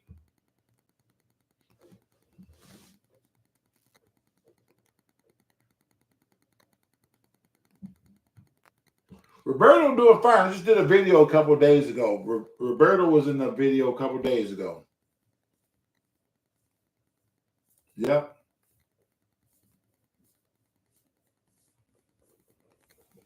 So, yeah, but those are the stories that I remember. You know, that old shit, you know. So, but, you know, all my shit, as you guys know, all my shit revolve around real life shit that happened in my life. You know, and I had a lot to happen. You know, a lot. There's no reason. It's a wonder that I ain't more fucked up than I am. I have so much shit happen in my life. No. It's no harm and no shame. It's never a shame. You know what? When people working, I don't give a fuck what you do. As long as you working, ain't no shame because you working. All I know is I just tell people like myself, you know, I want to do more. Some people are content, and that's fine. But me myself, I motivate myself. I motivate people who feel like they're stuck and want to do something more and just don't know how to go about doing it. Or they just need that fucking shove. Everybody need that fucking shove from time to time to like that little push and say, hey, don't stop now. Because sometimes we lose focus in life. We do. We might have a goal, what it is we trying to do or we want to do, but we get in this mindset that stops us from doing it. And most of the time it's because we're around people, a lot of people that don't want no more than what they want. So sometimes when you hang around a person that don't want no more than what they want, and you see that, you gravitate towards that. What happens is you lose the drive. You lose the edge of, if you really want to try to do something, you lose all that. It's gone. Because you don't have nobody to push you, because your association is with folks who want to be here. And it's okay. I said this other night. I can still be your fucking friend. But I'm going in a different direction, but I can still be your friend. I got no problem with that. You know? And that's why I think I do well on a lot of levels, because I know a lot of people who didn't really do anything with their life, who was just stuck and just stuck. And I know them very well. I know they're not going nowhere. I know they're not going no further than where they're going. I know it. But I don't look down on them because it. I don't look down on them at all. It's just, I know that's what it is. And I accept them for who they are. I accept them for the life that they chose to live for themselves. Whether I think it's right or whether I think it's wrong. It's their life, and that person has a right to live the life that they want to. I shouldn't have to judge that person, because I don't want to fucking be judged about how I live my life. And if I am, y'all know me, I don't give a fuck no way. I don't care what nobody think. I'm gonna do what's best for Shea. Period. Period. My boy Dave, Bill. Me and Bill grew up together. Me, Bill, Dave. We all grew up together. I mean, right around the block from each other. We're all the same fucking age. We all went to fucking school together. So I know where Dave was in life, and I see where Bill is in fucking life, and I see where I am in life, and we all grew up to fucking together. We all took different paths of what it is we did, and whatever it is we wanted to go. Like Bill smoked a lot of fucking crack. Bill ended up being crack. He just like smoking crack, you know. But that's his thing. I don't knock Bill because he smoked crack and he used to smoke a lot of crack. I don't judge him at all. That's his life. You know, all I know is when I need something fucking done and he available, he on the team. Period. Because I know nobody gonna hire nobody. I know nobody gonna hire fucking Bill. I know it. He fucking know it. You know, so he do what he gotta fucking do. But he's a good guy. He is. When can we see Shea the food critic? That's another subject. We can get on that later. Yeah, we'll talk about that too. Yeah, so and Dave would be the first one to fucking tell you. Wait a minute, hold on.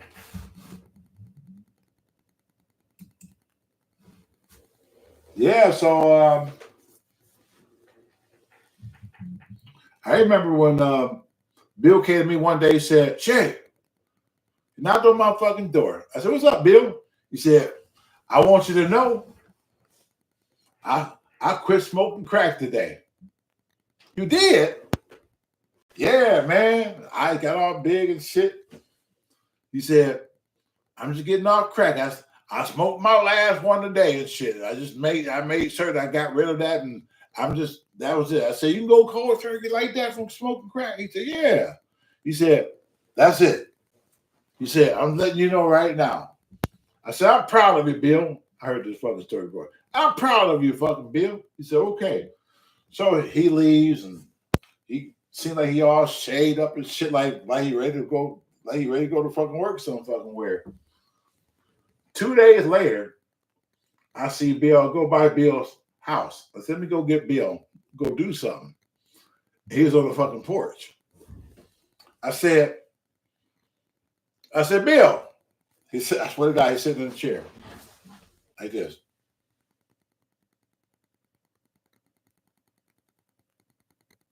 That's Bill. Bill.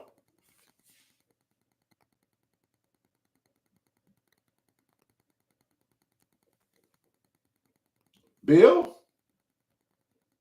Sam comes out. He comes to the car. I said, what's wrong with Bill? You know Bill fucked up. I said, yeah, like a fucking zombie and shit. She said, yeah. Yeah, I said, you ain't gonna get nothing out of him today. I said, okay. Well, don't tell him I came by because he probably ain't gonna fucking remember. So the fourth day I seen Bill, he come over. I said, I thought you said you quit smoking. He said, I made it 2 days. I said, what? I made it 2 days. Okay. So that was funny. That was funny. That was absolutely fucking funny. So he got his times. He got his times when he had his 2-day cleansing, maybe 3. And he got his day where he's just gonna do his thing. And I ain't mad at him. He gotta do what he gotta do. But Bill's a really good guy. Like I said, we grew up together. We grew up together. So me and his sister was in one class, and he was, and me and him had, I think we had Black History first hour. No, we had Black History second hour.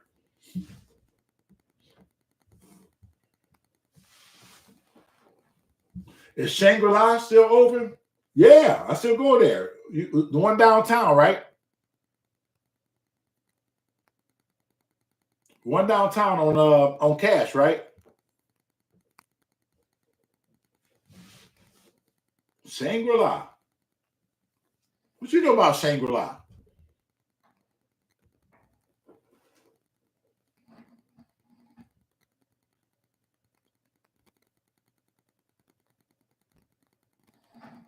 I'm waiting on some more comments here because it's not moving. Matter of fact, Angry L is a fucking really great guy. Oh yeah, Shangri-La is still open. Yeah. You're not gonna get no. Let me tell you, you're not gonna get a harder worker than Lamar. You not. I don't give a fuck. You just not. That guy. I always said, man, if I could fucking clone your ass, I'd be fucking rich. He is a worker. He can work. He makes certain, he takes so much. I've never seen somebody take so much pride to cleaning out a nasty ass house. I mean, nasty. I mean, filthy. Just like the shit that the average person wouldn't even want to want to go into, let alone touch anything in there. He'd take one of those fucking houses and like you almost go through with a fucking white glove when he's done. He sees to it. I never seen somebody take so much pride in their fucking work. Everybody need to do that. Man, if everybody can be an Angry L, oh my God. Can you imagine a lot of shit can actually fucking get done in the hood with that kind of drive? He has energy. He was He was meant to be here for this shit. He's real, just I wouldn't use nobody else. When it comes to that kind of shit, if I want a house spotless and cleaned out from some shit, I mean, like Lamar is the fucking 18. He is 18. He the one you send into the real trouble zones. You don't just send Pookie them in for no shit like that, because there's gonna be some shit left over. Angriel come in there and it's a wrap. It's a wrap.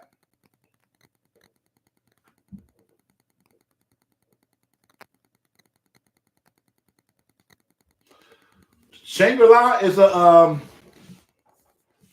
it's a Chinese like a Chinese restaurant, and it's on Cass Corridor. It's on Cass off of Warren. You can it's a really nice place. They got a bar. They got a bar in there. They got a second floor that you can rent out if you want to have a dinner or a birthday gathering. It's nice. I went to a couple of birthday parties there. And the food is nice. I know the owner, Miss Chan. I know the owner.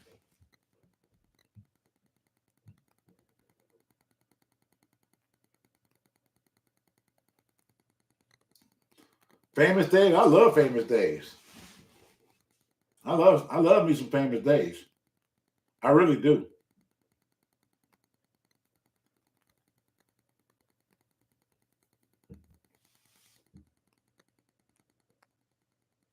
Yes. Right there on Cass. We all went to lunch there. Me, Erica. Fuck was it? It was me, Erica. I think it's Swizzles, Tay. Oh my God! It was help me out, Erica. It was oh my God! She gonna kill me too. We was just talking about her the other day. Nicola's. I don't really like Nicola's. Oh my God. Uh, Erica, I'm having a brain fart right now. Claudia, sorry, and Claudia and her son. We all went to dinner. We all no, we all went to lunch. We all met up and went to lunch there. We had a good time. I don't like Nicola's. I mean, they're okay. I go to West Point. I'd rather go to West Point down on in Dearborn on Michigan and Gully. West Point Barbecue. I go there. I'll drive all the way down there, and Nicola's is right around the corner from my house. But I'll drive all the way to fucking Dearborn to go get West Point. Lori is doing fine. You must came in late because I had Lori on the phone live. I called her live and she was talking to everybody. The buffet in Taylor. I know that buffet in Taylor is right down the street from my father. He lives in Taylor. And that place used to be better than what it is now. Back then, they gave you fucking real plates and real silverware and shit, but they cutting back. You go in there now, they give you fucking paper plates and shit. Yeah, she was there. They give you paper plates and plastic forks. So I don't like that. If I gotta pay fucking $14, $15 for a buffet, I don't want paper plates.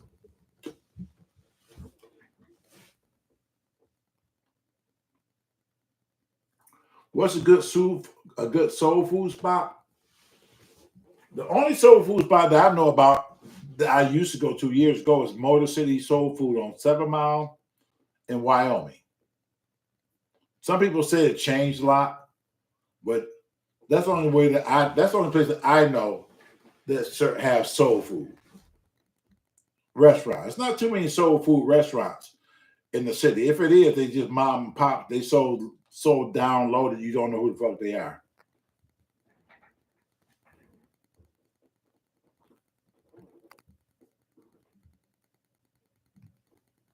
Yep. I'm still reading.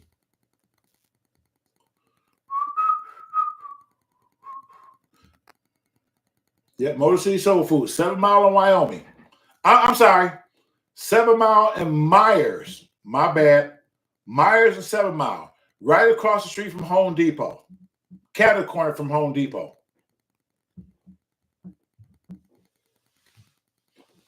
Yeah, Brenda's Beans and Cornbread, and on West North. Yeah, there you go.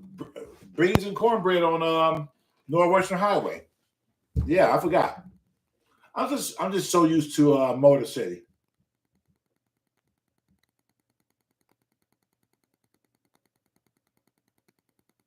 Oh, okay, it's okay, Lynn. Oh, Steve was good back in the day. Steve fucked up with the city. Steve fucked up with the city and shit, and and he thought he gonna just tell the city what the fuck he wanted to do, and he didn't want to fix certain violations and shit. And they came down on his ass and shut him down. He said on the fucking news one day, "Well, y'all don't want me here in Detroit. I go to Southfield." So the old Ponderosa on J.R. Hudson Drive, he ended up buying that building, and it was Steve's Soul Food out there in Southfield. But that didn't last too long. So now he has a semi trailer truck with the food hooked up on the inside. So you might see him in different locations, sitting in a gas station parking lot or sitting on the corner with his truck and serving, from there. So he kind of went way down from that big, beautiful building he had on Grand River. Had $1 million waterfall building that fucking place. He was doing good.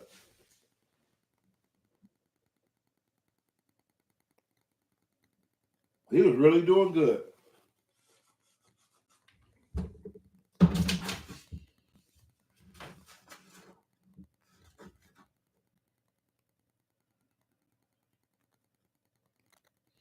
Been to Debo Daiquiri Bar on Northwestern and 12.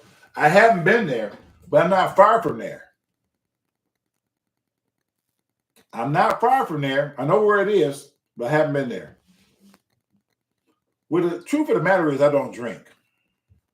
So you probably wouldn't see me actually really going to a place if it's. I will go out. Somebody say I'm going here. It's sociable type of thing, but I don't drink. So I'm the person. If I go to a lounge like that, I'm gonna order a pop or a juice.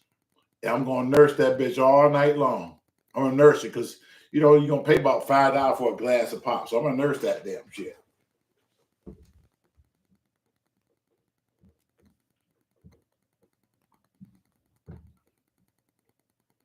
Yeah, watch the replay later. And you can see where you came in.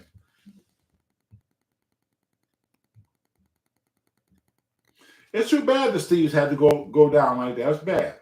It's too bad. Because he worked hard to get to that point to go all the way back down to a food truck in different locations and parking lots of gas stations and shit like that. So that had to be a big change for him. Big change. Yep.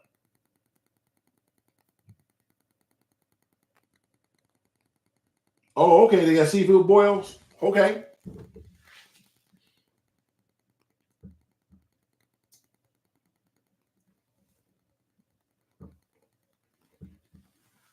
Like I said, I really didn't want a whole bunch tonight. I just felt like coming on just for a minute and just chat with you guys. I'm gonna start Elmer's. Yeah, I'm fuck with Elmer's, but I want to start coming on a little bit more because when I first started doing my real talks, I was doing them like when we were doing Periscope. I was on like two, sometimes 2-3 nights a week when I was on Periscope, and every weekend I was on religiously. Friday, Saturday, Periscope, I was there. So, hello, Elizabeth, Mary. Even though you're late, very late, so you have to watch the replay in a minute. But yeah, it's just. But Elmer's been there for like over 50 years. Greasy fucking hamburgers in the fucking plate on the face of the planet. I swear to God, by the time you get an Elmer's hamburger, because they make fresh burgers and they put them in a bag, I swear to God, by the time you get out to your fucking car, the grease done ate to the fucking bag. Your bag is full of grease, and this shit is wrapped up. So when I started noticing that, I said, you know what, these motherfuckers good, but that shit is in my arteries. That shit is starting to clog. That shit gonna clog my fucking arteries up. All that fucking thick ass grease. Think about it. If the grease can come through the fucking bag like that and it's wrapped, it's still a lot of grease in there. So when you're eating that fresh burger, you eat more than that fucking burger. You eating a lot of grease. You swallowing a lot of grease with that burger. And what happened was the burger might go through and start working its way to where it needs to go. But that grease, it's just like when you're washing dishes and you got grease in the pan and shit. That grease is gonna be sticking to the fucking walls of your shit. It's gonna clog up there. Unless you find a way to keep cleansing your shit to get that shit out your fucking system. If you don't, that's how a person's arteries get clogged up and shit. Oxygen don't flow to your fucking heart the way it's supposed to flow to your shit, and then you fucking die.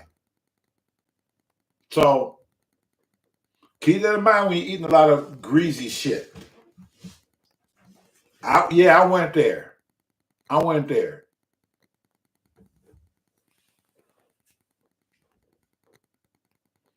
Y'all know I'm right.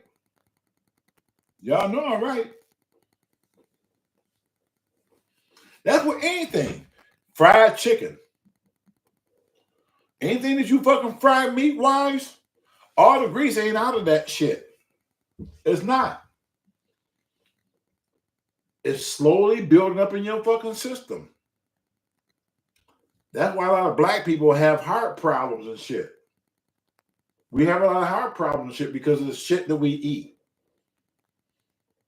You know, and we eat a lot of greasy fried foods. How can you expect to live when you're eating like that all the fucking time? You can't. There's a fucking fish and chicken place on every goddamn corner here. Everywhere you go, there's an A1 fish and chicken on the corner of Illinois and Finkel. Right down the street, about 2 miles from there, the gas station is Abdullah's Chicken and Fish. Then when you go down the fucking piece to Illinois and Davidson, you got Manhattan Fish and Chicken. Now, if you go down to Mr. Soul on the Road, and that's my boy, you got fish and chicken and scrimps. And now you go further down, they just opened up a thing called the Blue Sky Market on Illinois, right before you get to Grand River, right next to Old Burger King. Fish, chicken, fries, scrimps. They're all over the fucking place. So when you got that in your face every fucking day, and people don't like to cook no more, what else you gonna put in your fucking system?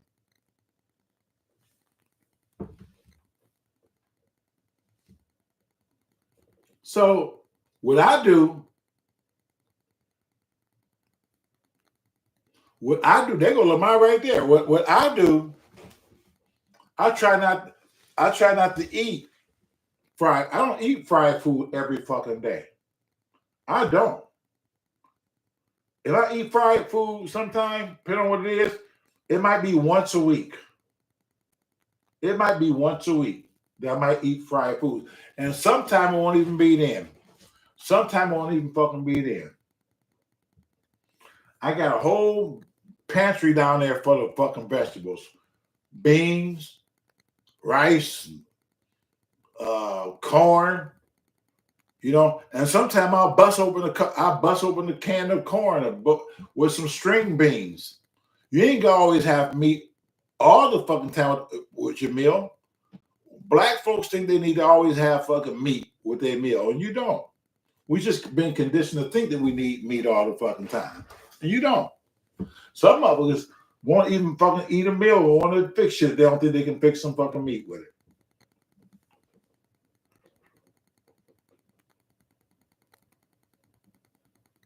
Hello, Catherine.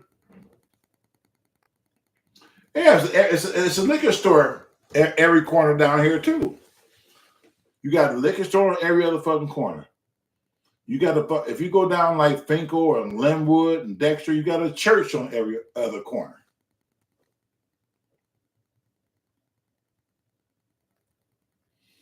Sometimes I like to eat me a grilled chicken salad. Oh, baby. If you had a real nice grilled chicken salad with fresh lettuce, tomatoes, some onions, some eggs, some cheese with chicken, with my favorite sauce, Thousand Islands. Thousand Island. You put some Thousand Island on that motherfucker. And put that first shit in your mouth. Oh. Oh. You don't know what good eating is sometimes.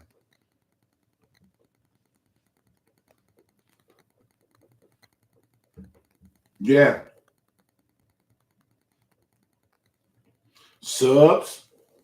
Sub is good. Salads is good. So I challenge everybody today. If you're a meat eater, I challenge everybody today to go a week without eating any fried food. 1 week. Don't tell me you can't do it. You can. You can. Because there was a time that you didn't have all that shit. So you can. I'll challenge you to go a week without any fried food. No, that's too easy. I'll challenge you 2 weeks. If you're a person who eat fried food, go 2 weeks without eating fried food. Eat more vegetables. Eat more vegetables. They cheap. And I guarantee you, you will have a different feel in your body. You have more energy. You move around a little bit better because you don't have all that red meat and that fried shit weighing you down, clogging up your fucking arteries. Now you can fucking breathe. Your blood is flowing through the way it's supposed to be flowing through because you done gave your fucking body a break.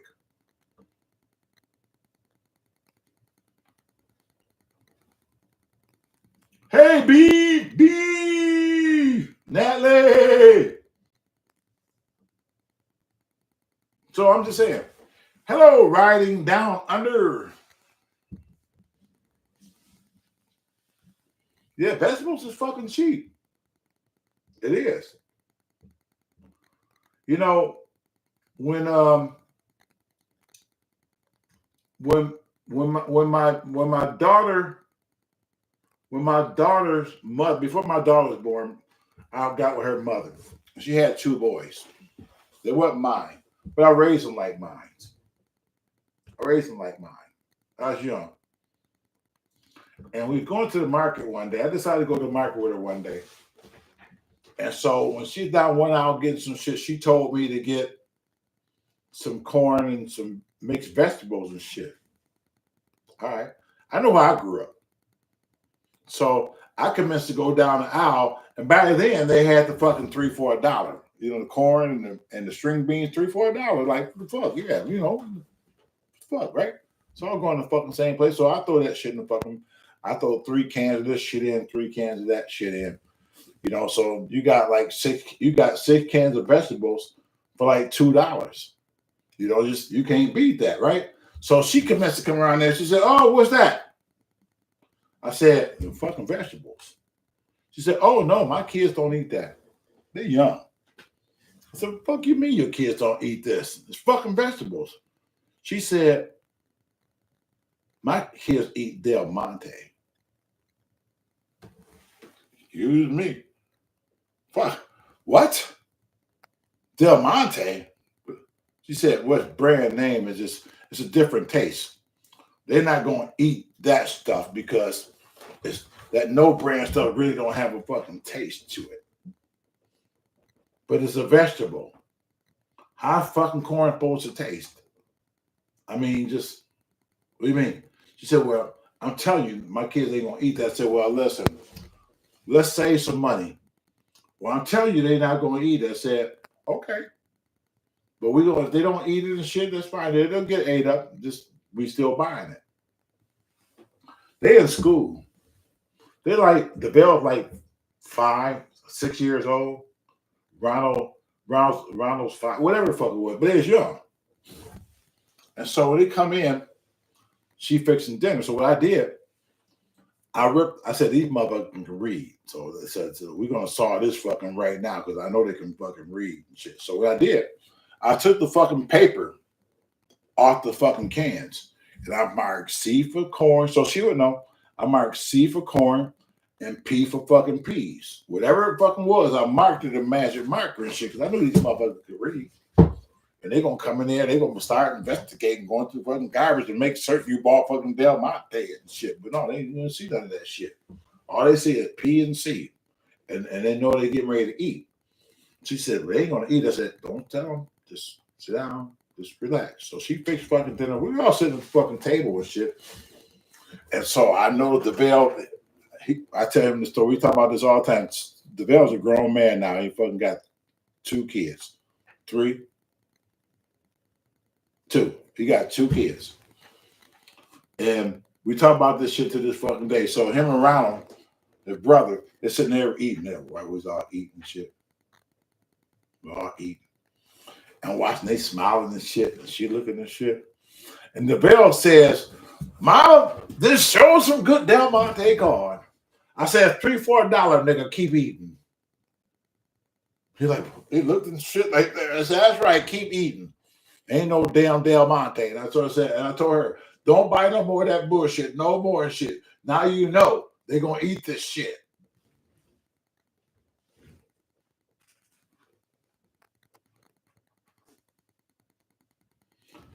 I love New Year's Eve. You know, I've been bringing New Year's in. I've been bringing New Year's Eve in for years on the internet. On Periscope at the time. I sure missed Periscope. But yeah. But we had, and Elizabeth was here. We had a great time. We had a good time. We had a good time. Did we not, Elizabeth Mary? Did we not have a good time New Year's Eve? We had a great time. Everybody did. Everybody who was here.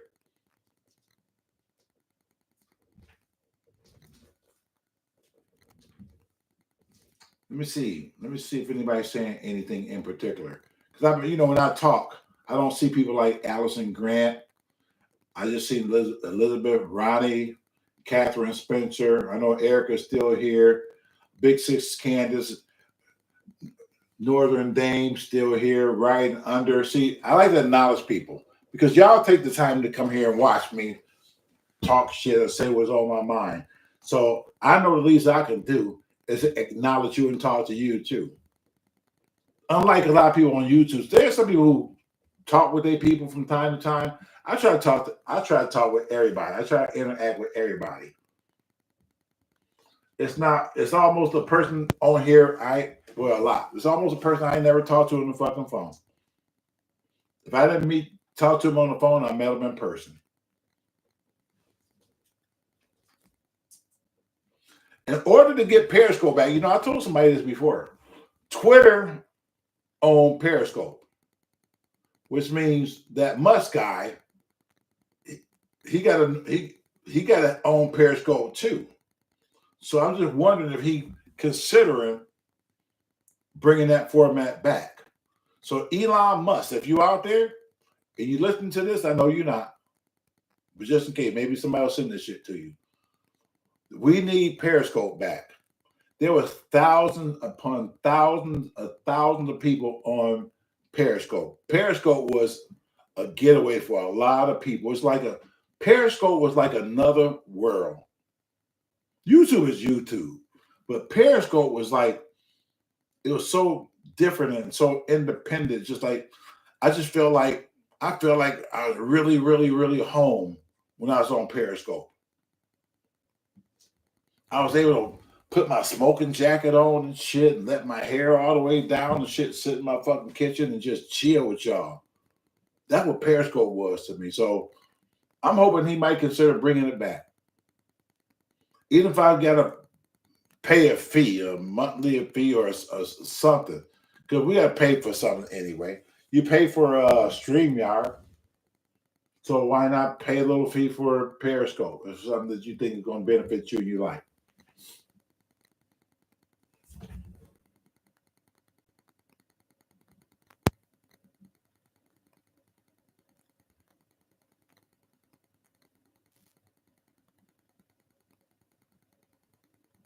Thank you, Elizabeth. I was reading what Elizabeth was saying. Thank you for saying that. Oh, speaking of my YouTube channel, I told you they've been giving me so much fucking hassle with that shit. So much. So I went online and I put Google contact information. And like 3 numbers came up associated with Google for Google and trying to get your account back. And this is a fucking scam. I talked to this motherfucker yesterday. Finally got through to somebody. I talked to somebody. I said, listen, here's the situation. Here we have with my channel, blah, blah, blah. It's been down for a year.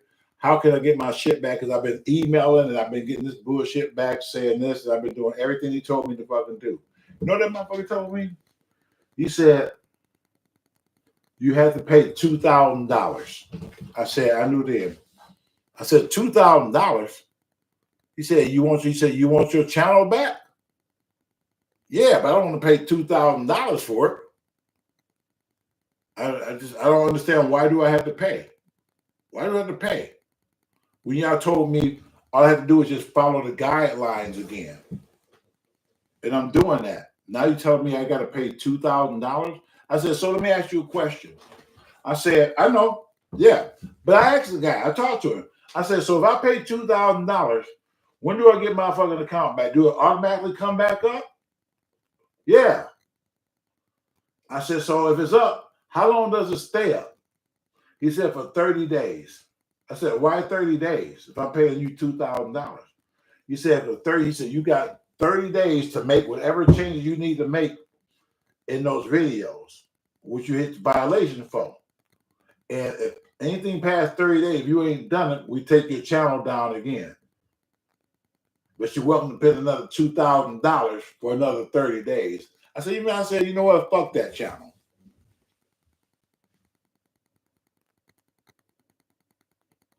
Yeah, music. Yeah, it's a scam. I said, fuck that channel. If I got to go through that, if I got to pay $2,000 to get my shit back, and I believe it's a scam, and then I'm constantly emailing them. I'm doing everything they tell me to do, and they keep coming back with some more shit. They tell me to delete videos that's already fucking deleted already. So I just quit.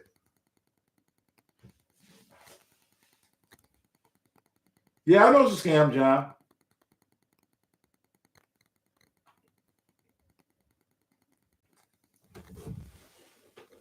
I'm not going to do that. Even if it was the case, if it was legit, which I don't think it was, to pay $2,000 legit, I still wouldn't do it. Much as I love my old videos, much as I miss a lot of those classic fucking videos, I wouldn't pay $2,000. I wouldn't pay $2,000 to get my channel back. I just wouldn't. I'd rather do what I'm doing right now. I've saved a few, and I'm starting new. So I'm just going from here, and making certain I'm not doing any more violations. That's why y'all don't hear no fucking music going on.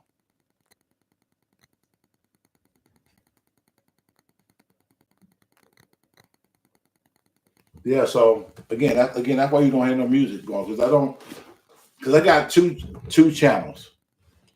If they find a way to take both my channels down, so what happened when they take your channels down, period like that, you got nowhere ever getting back on YouTube ever because they gonna know unless you going on under somebody else's shit. Even if you try to set up a new fucking, I don't know how they know, but even if you try to set up a new fucking channel and shit, they won't let you do it. It's like for some reason they know it's you.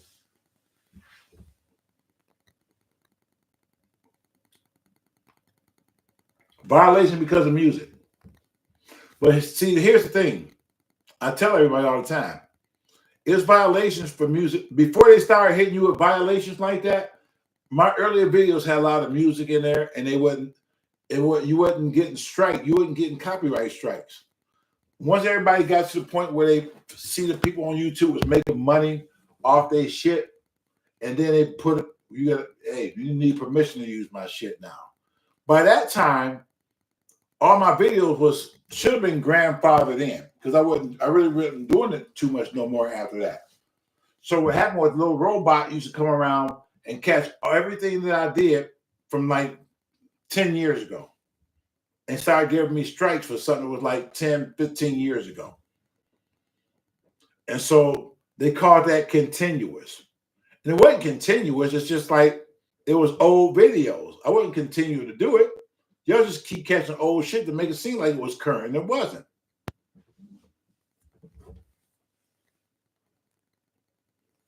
Yes.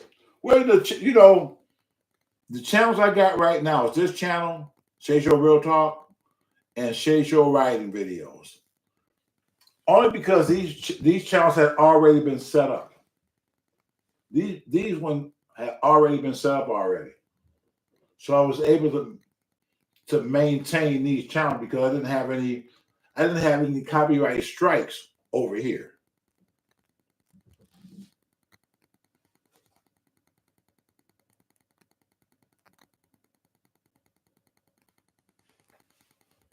So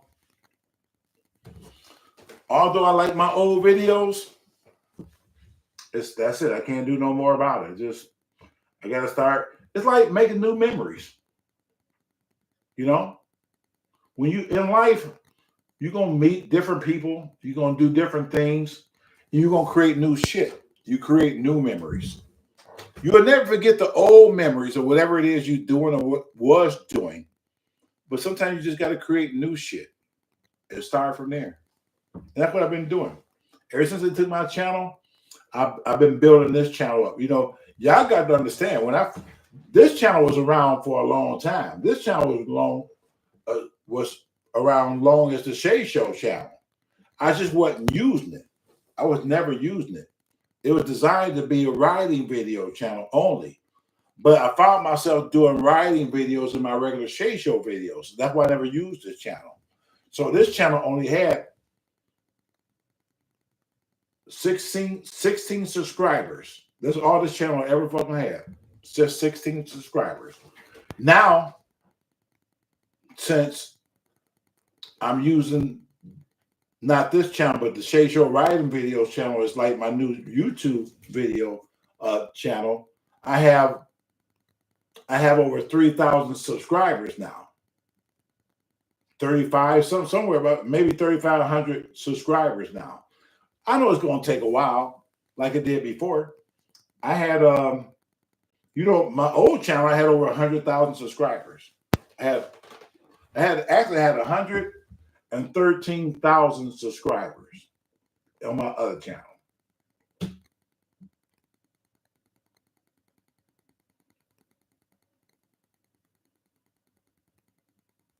Yes, it was with my grandkids, everything. I mean,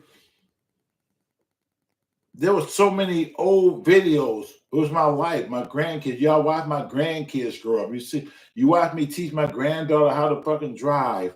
You see me taking her fucking college. All those videos is fucking gone. Gone forever. But I still got memories. I still remember them. Maybe I don't get a chance to see them, but I still remember. You can't take my memories away. You can't take my memories away, no matter what happens. So I can't get disgusted. I can't get upset. I really can't. You can't. And that should be with everyday life. Why would you want to get upset and constantly be angry for something that you cannot change? There's things that you just fucking can't change. Like, believe me, if we all could change some things in our life, in our past, we would. We really would. But life don't work that way. You got to keep moving forward. You got to keep moving forward, no matter what. And you have to stay positive, no matter what. You got to do what you got to do, no matter what. You must. Because if you stay complacent in one spot, you don't grow. I want to grow. I want to continue to grow. I want you to continue to grow.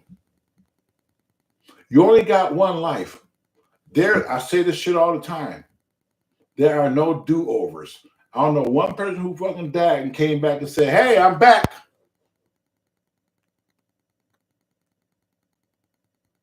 It don't work that way. Make the best out of what time you got left. Make the best out of the time that you have left. Don't ponder over shit that you can't fucking change, because tomorrow might be your fucking last day on earth, and you sit there and you went out with bad thoughts, or something you could never fucking change. And that's how you took your fucking last breath. God damn it, I don't want to take my last breath like that. I want to be happy. When I take my last breath and know I'm getting fucking close to the fucking air, I want to say I was happy. Because we all got to leave here. I'd rather leave fucking. If I got to leave, I want to be happy. I want to have something good on my fucking mind.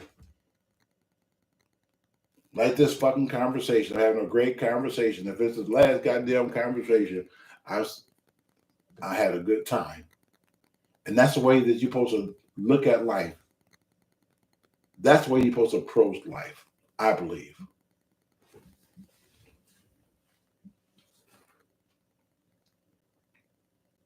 Yeah, I had a good time.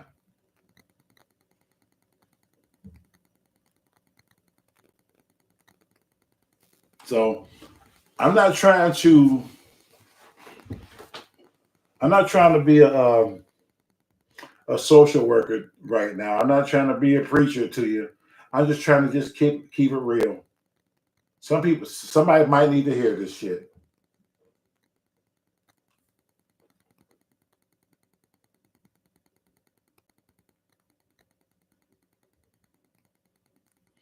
We do need to be healed.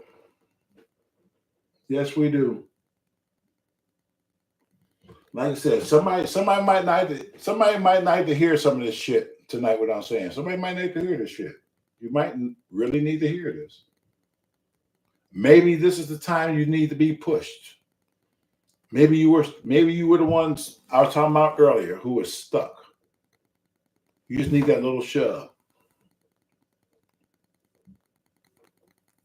and keep going. Because the day is not promised. And the sooner you realize that, the better. So I'm talking directly to you right now. What is it you want to do different in your life? Do you want to make the change? Are you ones are you one of the ones who always say you're gonna change and things just always stay the same? Well, it don't have to be. It don't have to be.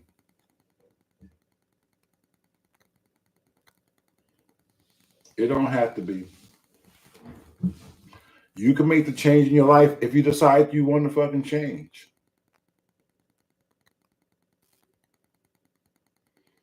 If a person is around you and see that you are a goal-driven person and you're really trying to do something, well, what that person should want to do, that person should want to encourage you and push you, even if they feel like they can't do it, even if they feel like that's not what they want to do. A real friend will encourage you and push you to try to bring the best out of you.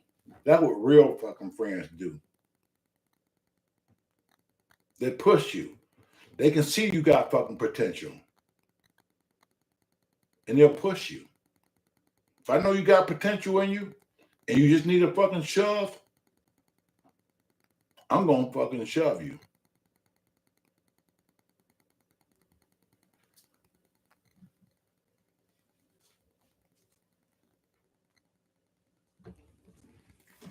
Erica, right? I'll shove you.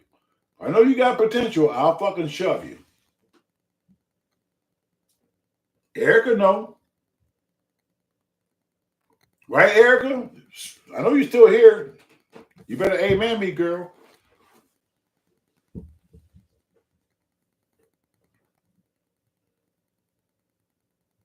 What's up, Barbara?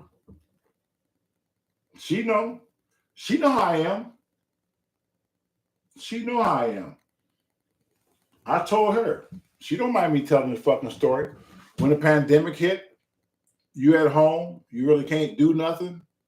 You got to stay in the house and shit, you know? And I told her, I said, listen, I said, you ever thought about going back to school? Yeah, I don't know. I ain't really thought about it. I'm just getting too old. No, you ain't too old. You're only like 40 something. I said, listen, you got all this time sitting here at home. What I want you to do, I said, you want to go back to school? And I said, what do you want to do? She said what she wanted to do, right? I said, okay, I'm gonna give you 2 weeks. I stayed on her ass. I said, I'm gonna give you 2 weeks to go online and find an online course, college course that you can take. I said, in 2 weeks, I ain't gonna talk to you about this shit until in 2 weeks go by. And I want you to tell me that you applied to somebody's school online and took some classes for what it is you want to do. And she said, okay. She said, well, you'll see. I said, no, you'll see. Just go ahead. 2 weeks go by. I talked to her. She said, guess what? I got enrolled in school. I said, you did? Yep. They're sending me out my books and my computer in a couple of days. I'm going to start my courses. Okay. Now remember, when she's sitting home with that idle time, I noticed she had potential to want to do something and could do something. And I pushed her about going back to school. And guess what? She got her fucking degree. She got her fucking degree. I got a copy because I figure like part of it is mine because I pushed her to go back. So she made me a copy. And she got her original on sitting on her mantle, her degree.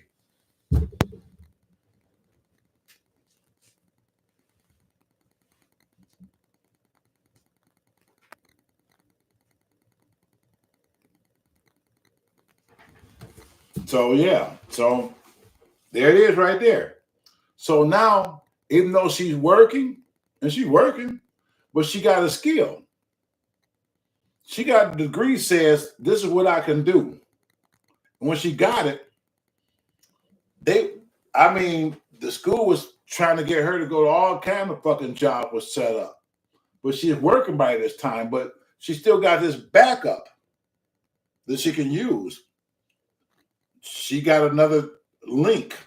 If this don't work out, I got a degree that says I can do that and I can get a job. So she done it, and I'm having faith that you can do it. And believe me, it wasn't easy. She'll tell you it wasn't fucking easy. She'll tell you. There's times that she told me, she said, Shea, I don't know, this shit getting hard. I think I'm gonna quit. I said, you ain't gonna fucking quit shit. I told her straight up, I said, you ain't quitting shit. You got this. You ain't quitting. You done got this damn fire. You got 10 more months to go. 7 more months to go. 3 more months to go. You're almost there. 1 more month to go. And guess what? She did it. She did it. So you ain't never too old to learn. You ain't never too old to go back to school. If it's something that you want to do or something you keep saying you want to try to do, then fucking do it. They got so many fucking programs out here. There's so much different schools. They giving grants away. So you go to school to do something. Utilize that time. If you one of those person who's sitting around at home, you got some downtime, you at home and shit, kids in fucking school, you're a house mom, whatever the fuck it is, take some online classes. Whatever it is you want to fucking do or think about wanting to do it. I don't care if you want to be a fucking locksmith. They got courses online that you can do that shit. Whatever it is, business, medical billing, all types of shit you can do. So that's how you can start to utilize your time to say, okay, I'm pushing you right now. Somebody out there need to hear this shit right now. I'm pushing you right now to do that. I'll challenge you within the next 2 weeks to find some type of online course or something, or do some research on something it is you think you might want to do. That's a start.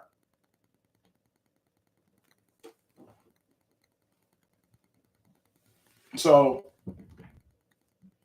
I'm your cheerleader tonight. Your daughter about to get her master's. That's good.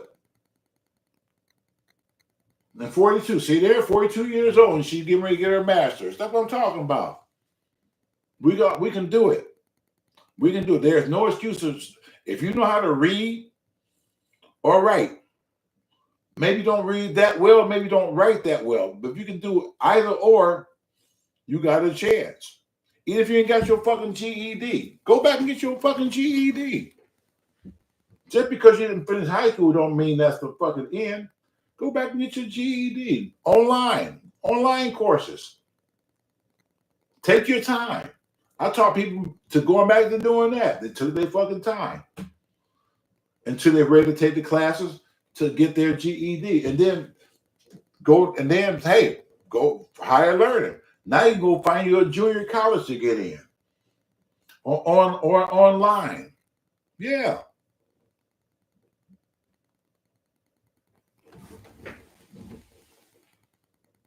Yep. Congratulations to your daughter. Yep. 42 years old, getting her master's degree. Tell her Shea is super proud of her. I don't even know you, but I'm proud of you. This is for her right now. I am super proud of you. Be 42 years old, and you got you're getting your master's degree. That meant you put in a lot of work, a lot of hard work. That tells me that you was determined, you was focused, and you didn't have Pookie them all up in your fucking ear. You kept your circle small so you can go ahead and do what it is you have to do. You don't have to worry about a big circle of a lot of shit going on around you that you couldn't concentrate to do what it is to accomplish to go where you are right now. So congratulations. Okay.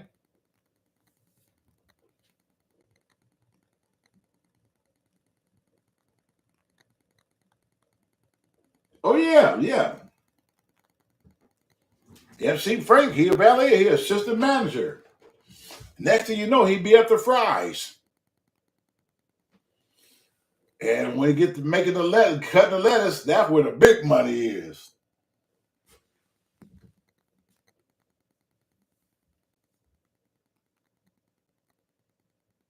Hey, Randy Hallen here in Australia. You know, I got a lot of people in Australia. I got a lot of friends in Australia. I didn't have no friends in Australia until I got on fucking the internet. Let's start my clients. All my original clients is from Australia. The most people I've dealt with in this business since I started doing this was in Australia and the UK. Those two countries, I talked to a lot of people in the UK and Australia. A lot. So shout out to you, Randy. Down under. Oh yeah. Wendell Wood. Wendell Wood was my first connection to Australia. He watched me on Wendell actually watched me on Sing Snap when you browsing the internet. Because I didn't come to YouTube to 2008. So I was doing online karaoke in 2006. So I guess when he sprawled around, when I first met him, he said, "Yeah, there you go." I am sitting there looking at them, and he said, "There goes Shea again, singing Al Green." It was so funny. He said, "Yeah, I just watched you just singing, and then I watched you start doing these videos and houses and stuff." He said, "That's when I started to really, really watch you because because I got used to you just singing or watching you sing." So he said he watched me for 6 months before he actually reached out to me to see that I was serious about real estate, and that's when he came here, and we sat down and talked, and then we started working together.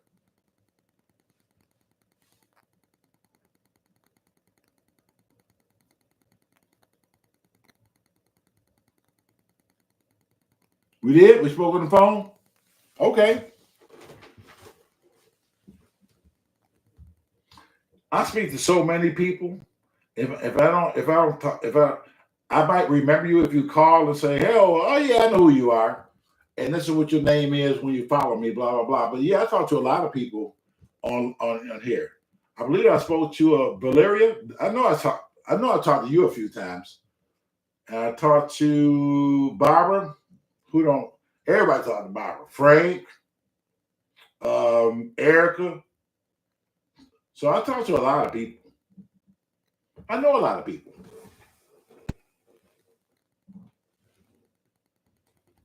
So tonight was one